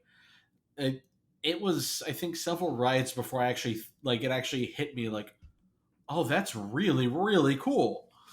Because you're just like, oh yeah, of course that explosions are going to happen over here. Of course that ladder's going to move. Spider-Man just landed on it. Well, and it's kind of unfortunate because I think you could tell on this podcast, are big fans of practical effects, much to the ire of George Lucas. But we're really big fans of practical effects, and specifically in attractions, and Universal, I think famously has trended in the direction of less and less practical effects. When Chris and Angela were here, they had the honor of bringing me onto the Fast and Furious attraction, which, to be fair, I loved. But similar to the way Bailey ironically loves Marvel Island, I Yes. ironically love the Fast and Furious attraction because it is so hilariously awful. It's amazing. You gave me an appreciation of that attraction that I never had before. I will Same. say that. At one point, Ludacris says "roll out," and I mean, what more are you looking for from an attraction? And then we're all family. And so it's kind of unfortunate that Universal has kind of trended in the other direction. However, the Harry Potter attractions do give me a little hope that they are looking to kind of mix those a little bit more than they have previously. I think so, yeah. Well, even with when they redid Jurassic Park into Jurassic World in Hollywood, that has a lot more mixture of practical and CG effects mixed into it. Yeah. Like the new ending of that attraction in Hollywood is very impressive with the animatronic I-Rex and T-Rex fighting. Well, the Yoshi's Island attraction, which I'm not going to say is a great attraction having watched a ride through of it, but the Yoshi's Island attraction is entirely physical moving objects. That's cool. So that gives me also some hope as well. There's definitely a lot of charm there, and I think people are kind of seeing that. And I think similarly to how we've sort of moved back with movies, I think attractions are taking that same step back. Yes. Mm-hmm. Yep, I agree with that. I think we're going to talk about it at some point when we talk about this, but a new famous attraction at Galaxy's Edge uses a lot of practical effects mixed in with their CG effects to great success. And I think you can't look at Spider-Man and not think this is a precursor to this attraction. Mm-hmm. Absolutely. Yep, I agree. Spider-Man bounces off the scoop and lands on a theater marquee and is attacked by Doc Ock. Realizing he can't hit the wall crawler, Octopus instead blasts the scoop with a gravity gun, causing us to start floating off above the skyscrapers of Manhattan. Yes, Chris? I would like to point out a few things about this scene right here. The theater is called the Excelsior. The movie that's playing is the Clone Saga, and Stanley is walking by. I forgot about the Clone Saga part of it. I noticed that the first time I wrote it. I'm like, oh, that's funny. Yeah, and I think the building across the street has some reference. There are so many references to Spider-Man history and stories, and like I said, there's like 6 Stanley cameos throughout. He's driving the truck. I might be wrong, but I believe, and listener Kelsey will probably write me and explain and tell me I'm wrong, but I'm pretty sure somewhere on the attraction there's a reference to Joe Perry because he wrote the theme song for the Spider-Man. And by Joe Perry, I mean literally the guitarist for Aerosmith because he wrote the theme song for the animated series. Yeah, I believe there's a Joe Perry reference somewhere here too. Well, I guess I know what I'm looking for in September. Yeah. Oh gosh, what was it? There's a billboard with Iron Man on it for Stark Industries. There's a couple of them, I think. Actually, I think there's actually a physical one, and then there's a one in one of the scenes, one of the screens. Now, Robbie, this point, and this ride does a really good job of this, but there are a few, parts of this attraction where all of the practical effects around you, including and the sort of CG effects that are happening in front of you, give you a sensation that you're not actually experiencing, but it feels like you're experiencing. And this, combined with another scene, are really great examples of it. Yeah, so what happens in this ride right now? So what Eduardo just said is you start floating off above the skyscrapers of Manhattan. So if you've never ridden this attraction, what he just said is accurate. You, in your scoop vehicle, begin floating in air up into the skies of New York. You are actually still in a ride vehicle in a theme park attraction that is connected to a track on the floor.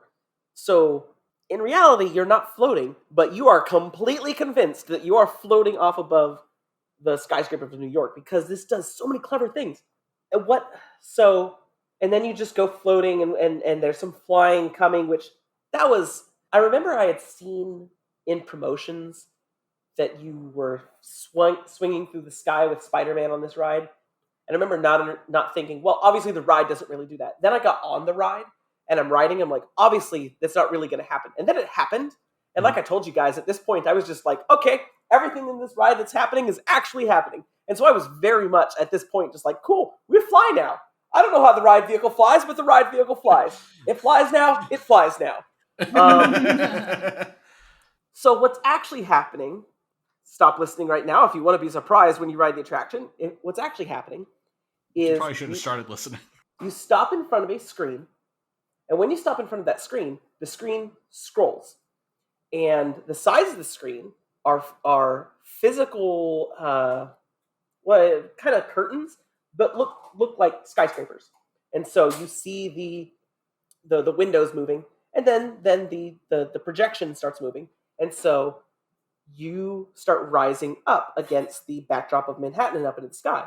And then that ride vehicle I was talking about, you're stationary at this point, but the piston system underneath is simulating as though you are floating and going up. And so your eyes combined with the motion you're feeling underneath you makes it feel like you're flying.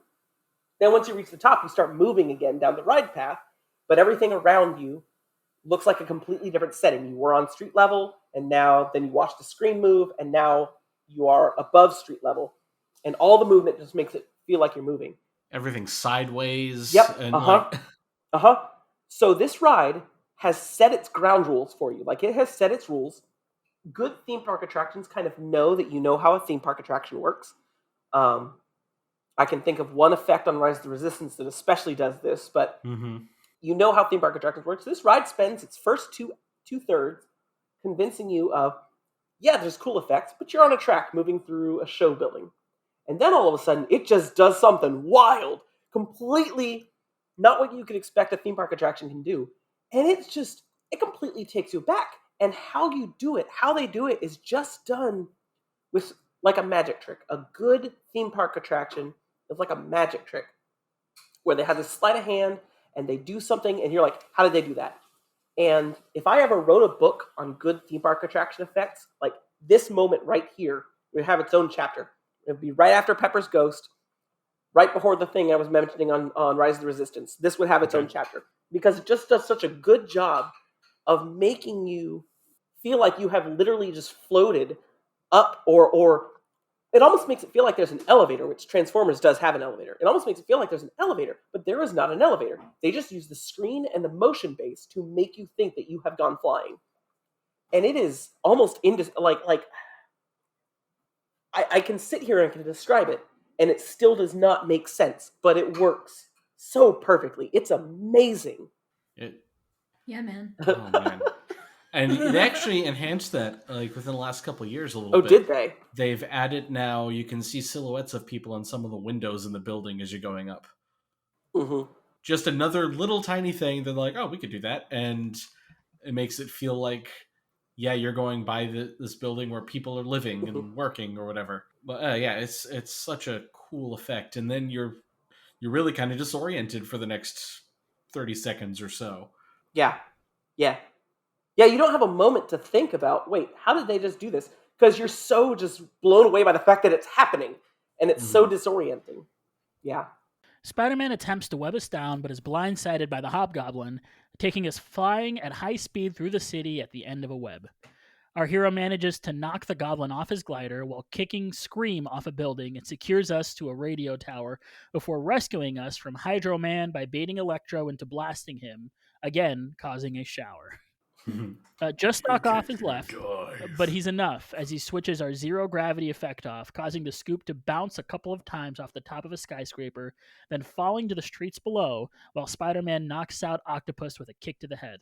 Just before the scoop can crash to the ground, however, it is safely caught in a bouncy hammock of spiderwebs. We turn to see Spider-Man safely webbing up the Sinister Syndicate while the Statue of Liberty is returned to its place, and Spidey takes a nice on-ride photo of us. As we return... Which you can't actually buy. Yeah, that's so dumb. Yeah, that's weird. That's so weird. It feels like that was something that was planned that they never did. Yep. Yeah, obviously we got to have an on-ride photo in here, and then like they never actually did it. Right. Yeah, I'm certain that's what happened. Mm-hmm. As we return to the Daily Bugle loading zone, a rock version of the 60s Spider-Man theme plays. And then one of the best gags in the whole ride, Stan Lee tells us we did a good job, and Spider-Man uses the gravity gun to cause Jonah to float helplessly around his office. I love the little note by the gun that says, Here's that raise you deserve. Oh, right. Our lap bars raise, just like the one he deserves, and we exit through the gift shop.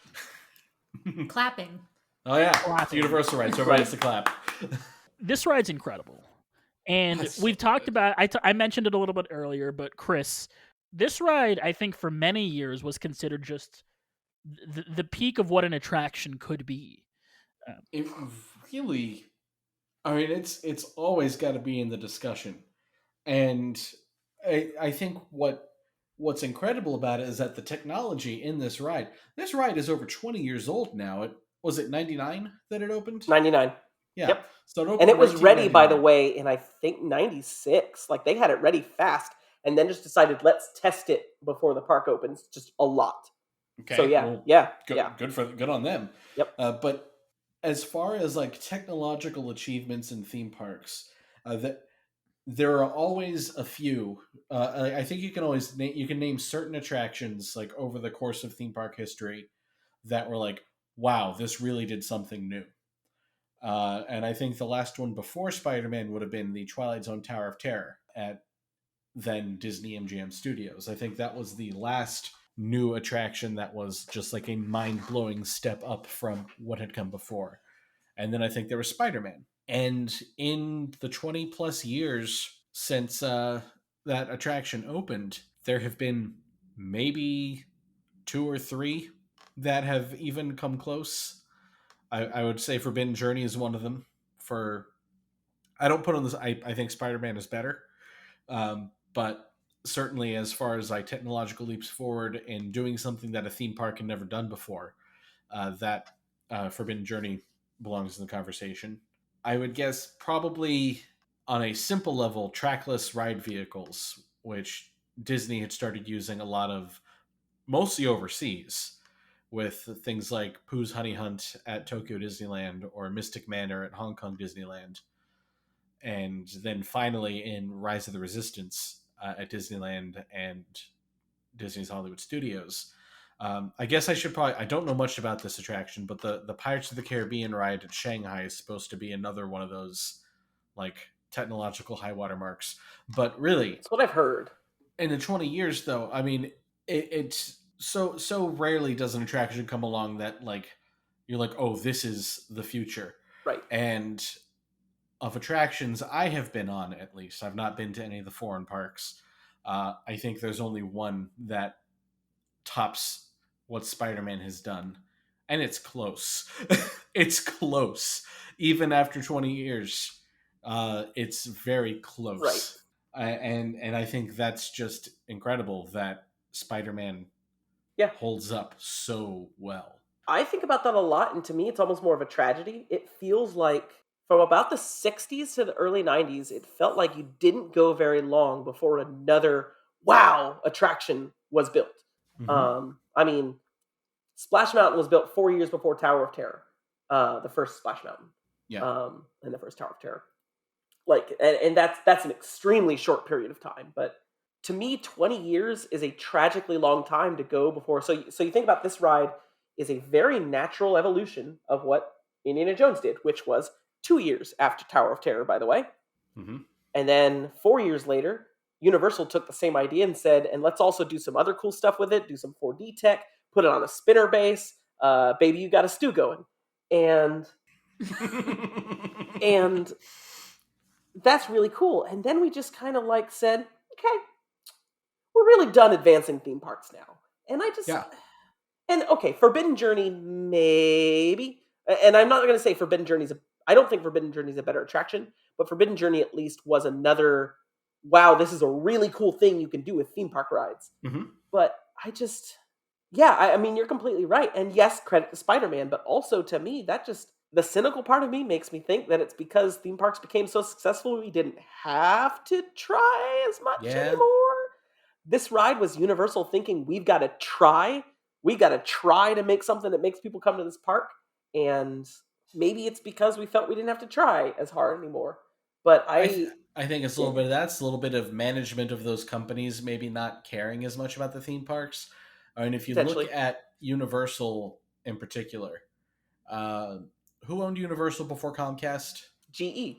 Was it? Yeah. Okay. Yeah, It was. yeah. Yeah. Well, that company did not care about theme parks. Comcast Yeah, 30 Rock president. made that joke a lot, actually. Yeah. Yes. Yeah. The president of Comcast, had really what he wanted was to buy Disney back in the day, and he couldn't. But he, to his credit, was like, "Oh, we need to compete in the theme park space." And granted, they did Harry Potter before Comcast bought them, or at least the first Harry Potter section. But everything since then has been, Universal's trying again. And Universal trying again, in theory, he's got Disney trying again. If you look at, I think Mhm. Galaxy's Edge, even Pandora, that world of Avatar at Disney's Animal Kingdom. While I like it, I don't love it. That was definitely them trying to answer Harry Potter somewhat, to at least from an well, here's the thing: is I don't necessarily think that Pandora is any more immersive than anything else in Animal Kingdom, because Animal Kingdom was always a very immersive park. But I You digress. know I that don't it's need not to a go off zoo? on that rant. What's Did you that? know that it's not a zoo? Not a zoo. Not to zoo. It is many things, but it is not a zoo. Shout out to all the '90s kids who remember that commercial. But yeah, I agree. But for whatever reason, it just seemed like everything halted, and now it seems like they're trying again. And my one fear that I've had over the past year, with the theme park industry being hurt quite a bit by the pandemic, and if you look, Disneyland was closed for over a year, which is just unfathomable before this. Mhm. It used to be that Disneyland would close and be like, this is only the third time in history Disneyland's ever closed. And then it was closed for a year. And, I hope that, as, hopefully things get better. And when things get better, the money kind of starts to flow for theme parks again. And this doesn't, halt any future development for the next 10 years. Because it's been kind of fun having Disney Universal, especially, kind of in an arms race again of how do we outdo then. Oh, you're gonna build Diagon Alley, we're gonna build Galaxy's Edge. Oh, you're gonna build Galaxy's Edge, we're gonna build a new theme park with Super Mario Brothers, and you know, we're gonna build a Star Wars hotel where you can LARP. I've been excited to see what comes next in this medium that I love. I wonder. Yeah, I wonder where we're going next. I think AR is another big one. I think Mario Kart Yeah, uses AR, augmented reality. Supposedly that's really cool. So I'm interested. there are rumors that they're doing a Harry Potter broom attraction that would be virtual reality. Interesting. That reminds me. That makes Yeah, me think of the magic carpets of Aladdin at Disney Quest. yes, I remember that. Also, I actually would prefer they not go in the virtual reality direction too much in the Agreed. theme parks, because you can do that at home. And I think why you've seen them kind of going back to practical effects and with some projection and screen usage, but I feel like you need to give people an experience that you can't have at home, Yep. which is why it's more interesting to go through the sets of Spider-Man than to sit in a theater and watch Spider-Man and shake around. did you guys ever do the Void? No, I did not get a chance to So do that. I did it. It was a Star Wars experience. It's closed now, so apologize. I'm going to spoil it for you. But No, go a ahead. lot of the attraction was around you. So you put on the goggles, you start off in a room, and you're in like a transport. You're sitting in a transport, and then there's like a row of blasters, and somebody's like, grab a blaster, trooper. And you reach out to grab a blaster, and there's an actual blaster there.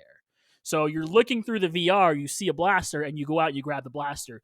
You go into a room that has just been like somebody took, you know how they do, somebody, not like a lightsaber, but took like a laser thing and cut a hole in a door, and you, as you're going through the door, can feel the hole in the door. You can feel the like magma, like the melted metal on the ground. You can feel a lot of these things around you. So it was a lot more immersive than I thought VR could be. At the Yeah. very end Interesting. of the attraction, you're looking down and you're standing next to a droid, and then you take your goggles off, and the droid is right there in front of you. Oh, It's that's real cool. cool. Aw. So if they're gonna do stuff like that, I'm into it. But a broom attraction where you just put goggles on and you just kind of do one of these doesn't sound appealing to me. Yeah, that's Disney Quest. Right, exactly. Again. Speaking of Disney Quest, do you guys remember the comic attraction there? Does Yes, that not I have the sure same do. vibe as the Marvel Island? Like the same 90s It comic absolutely aesthetic? does. Yep. Mhm. Yep. Where does this fit in the MCU? I left that in there on purpose. We're doing a full episode, Eduardo. We're doing MVPs for some reason. The MVP of this attraction is whoever sold the rights from Marvel to Universal. Thank you for letting us have this Yeah. attraction. Robbie, who's Thanks the for MVP of being the a attraction financial for you? failure in the 90s. The MVP is the Scoop, and it's 6-direction motion base, and it's 360-degree spin action. What about you, Chris? I said that one pumpkin bomb, or maybe the latter. Angela? The pumpkin bomb. Wow. Once again, Chris over here stealing Angela's thunder. I can't help the order this was written in the notes. Robbie could have tossed it to Angela first. My bad. Chris, what's your rating of this attraction? I give it 10 masked vigilantes putting themselves above the law out of 10. Angela, how about you? This time I can be the only one who says it. 10 pumpkin spice bombs out of 10. Awesome. Ooh, a PSB. Robbie? I'm going to give it 10 Dr. Octopus the Flamethrowers out of 10. Eduardo? I give it 10 trick or treat, smell my feet, time to blow you off the street out of 10. That sounded like Crane. Which is just before he throws that bomb. Yeah. So ranking it on your favorite theme park attractions, which we're also going to apparently do. Angela, what number for it is it, or what number is it for you? And what other ones come before it? You don't have to say everyone, but a few examples of the ones that go before it. This was hard because, there are a lot of attractions out there, past and present. There are at least 3. So while I love this attraction and think it's, really special and revolutionary, it still ranks really high when you think of the grand scheme of things of how many attractions there are out there. I had it ranked 7th. I couldn't bring myself to put it above things like Haunted Mansion, Rise of the Resistance, Pirates of the Caribbean, the Disneyland one, Hagrid's motorbike, Hagrid's Magical Creatures Motorbike Adventure TM, Revenge of the Mummy. I think I put a smidge above Spider-Man. Wow. That's tricky because it's like personal preference too. I love the thrill of the Mummy. One of them has Brendan Fraser, and so right, and I love that movie. But no coffee. Yeah, sad. So I have it like beneath stuff like that.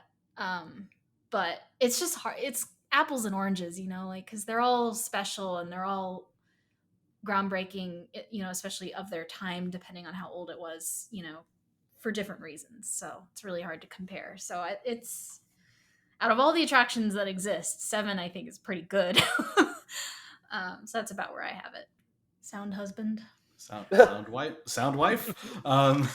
I've got it. It's got to be 3 or 4. It is definitely the top 5.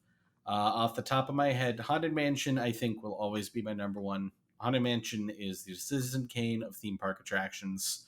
I've said that before. I will say it again. It is, to me, the greatest attraction of all time for its historical significance, and anything that has come after it has taken at least a little bit from the Haunted Mansion, including Spider-Man. I mean, you look at them saying, well, we should make it an Omnimover. Part of it comes from that. I think off the top of my head, and I haven't thought too hard about this right now because as we all know, I hate ranking things. I think it would be Haunted Mansion, Rise of the Resistance, and then Spider-Man. And again, like I said, it's damn close. Rise of the Resistance is incredible. So I think it gets the nod over Spider-Man partially because of how much there is to it. From queue to ride to ending, like it's all part of the experience in a way that is just really impressive. Well, and you might say that Spider-Man wall crawled so that Rise of the Resistance could skywalker. See what you did there. Wow. Yeah. So yeah, Spider-Man probably number 3 for me. I think of all theme park attractions I've ever done, and I've been to a lot of theme parks. Who's next? Robbie. Yeah. So I was chuckling at Angela's because of how many things she was saying that are basically going to be similar to my own feelings. So she pretty much got to all of it. I will say it's on the absolute top tier of the very best attractions that I think are perfect. So I'll quickly go through that tier because there's only a few attractions on it.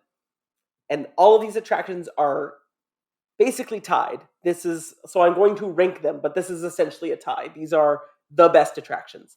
And it's 5 or 7, depending on how you want to split it up. But at 5, I'll go with Pirates of the Caribbean and Disneyland. At 4, I will go with the Hollywood Tower, the Twilight Zone Tower of Terror in Orlando only. Mm-hmm. And then at 3, I will put The Amazing Adventures of Spider-Man. Again, it's not number 1, but it's practically tied with number 1 in how I feel about it. So this is, kind of like Angela was saying, this is in the scheme of all of the attractions in the world, it's basically it's great, even if you don't say it's number 1. My number 2 is Rise of the Resistance. On both coasts, it's the same ride, so you could count that as 2 number 2s. And then my number 1 is the Haunted Mansion. And I would actually say it's both Haunted Mansions in both California and Florida, because while they are not exactly the same, they're close enough to the same that they are both belong in the same tier. So the Haunted Mansion is still my favorite attraction, but Spider-Man is 3rd and very close. Eduardo? Well, unlike all of you fake fans, the real Spider Stan is here to say it's my number 1. It just hits on the right amount of nostalgia. It's got the animated series in there for me. It is just a class act attraction. It hits everything for me as far as what attraction. I was there when it opened. I've lived in Orlando for most of my life. I was born not very far away from Orlando on an island, a little bit off the coast, and I grew up here. I've been here since I was 2, with a little brief stint in New Hampshire. And I've been there for all the big moments and all the theme parks. When everything has opened, I've been there within a month. When this whole area opened, when Islands of Adventure opened, I was there. When on the very day that Hogsmeade opened, I was there because it was my birthday. I waited in line through City Walk. It was very long. I waited for, I think, about 6 hours to get into Hogsmeade, and then another couple of hours to get on to Forbidden Journey. And then we rode that, we ate, and then we left. It was a miserable time, but I get to tell this fun story. So I've been here for a lot of the fun and it was long before I ever worked at an attraction. So it was just as just kind of a fan. There's just something about this attraction that really, it's just something special. I reflect on it because I understand that it is very subjective, because what I feel for this attraction, I understand there are people that feel that way about the Haunted Mansion, about Pirates of the Caribbean, about some of these attractions that just, there's just something special about the experience that they had on that attraction. And that's something that you get from movies, and that's something that that attractions can give you as well. And I think in a different way, because you get to experience them more vividly with other people. I think movies, while a social experience that you get to have with people in the theater as you're watching a movie together and experiencing something together, is something special. But I think attractions really elevates that social experience of really experiencing something together. And for me, this was, the pumpkin bomb scene alone. I look out for it every time, and I wish I could recreate the first time I rode that attraction and had no idea that was going to happen. And just watching the attraction and watching them throw the bomb, and it just go, and we go, oh shit, what was that? And just be half frightened that something is going wrong or something. I don't know. There's just, it's like lightning in a bottle for me. This is a fun episode. I think we should do more of these. This was. Yeah, I love agree. Talking theme parks. Extremely fun. Let's all go to Disneyland. Let's do it. Go to Avengers Campus. Yeah. We have to do the other Spider-Man oh my ride. Goodness. We need to do it. Yes. And then rank the Spider-Man rides. I already know what my ranking is going to be. I haven't even been on the other one yet. There used to be a third Spider-Man ride. I watched a whole video on this. It was another Adventures of Spider-Man dark ride attraction. Maybe we can do an episode. I'll send you guys the video after this. That sounds fun. But it was not a good attraction. Okay, so group outing to Disneyland, and we just we'll get several weeks of content because every night we'll just sit down and do a quick podcast on our Avengers Campus thoughts of that day. Right, we can even we'll just release those. I haven't even done a Guardians Mission Breakout. We can add that. Oh, I haven't either. There's a lot to add. It's fun. It's no Tower of Terror, but it's fun. Well, of course, they were starting at a disadvantage by having to build it in the California Tower. Fair. Yes, but that's why I didn't care that they referred it. Or overlaid it, changed it, whatever. Yeah, I was like, as long as they don't touch the Florida one, I'm fine. Right. But I think that's going to do it for this episode of Assembly Required. Once again, huge shout outs to our Avengers level patrons, Brian and Riley. If you'd like to support the show, you can do so over at patreon.com/Assembly Required. If you want to send us some suggestions about some theme park rides you want us to cover, if you want to just talk about Spider-Man or anything in between theme park and Spider-Man and Marvel and beyond, assemblyrequiredcast@gmail.com is where you can do so. Follow us on Twitter. It's at AssemblyCast. You might even interact with our very own social media manager, Angela. You can follow us all individually. It's going to be at PhilKid3 for Robbie. It's going to be at GatorSax2010 for Chris, _Peaches for Peaches, and at The Lady Sound for Angela. I can be found at ABCD Eduardo 1. But that's going to do it for all of us. For myself, for Robbie, Chris, for Angela. We love you 3000. Bye, everybody. Excelsior. Nerd. What goes up must come down. Interesting. Good job, Team Scoop. You did great. Now, when the scoop comes to a stop, carefully raise your lap bar and exit the vehicle. Make sure you take all your personal belongings, and you can drop off the night vision goggles in the bins provided. Now, I'd better see about getting Mr. Jameson down. See you later.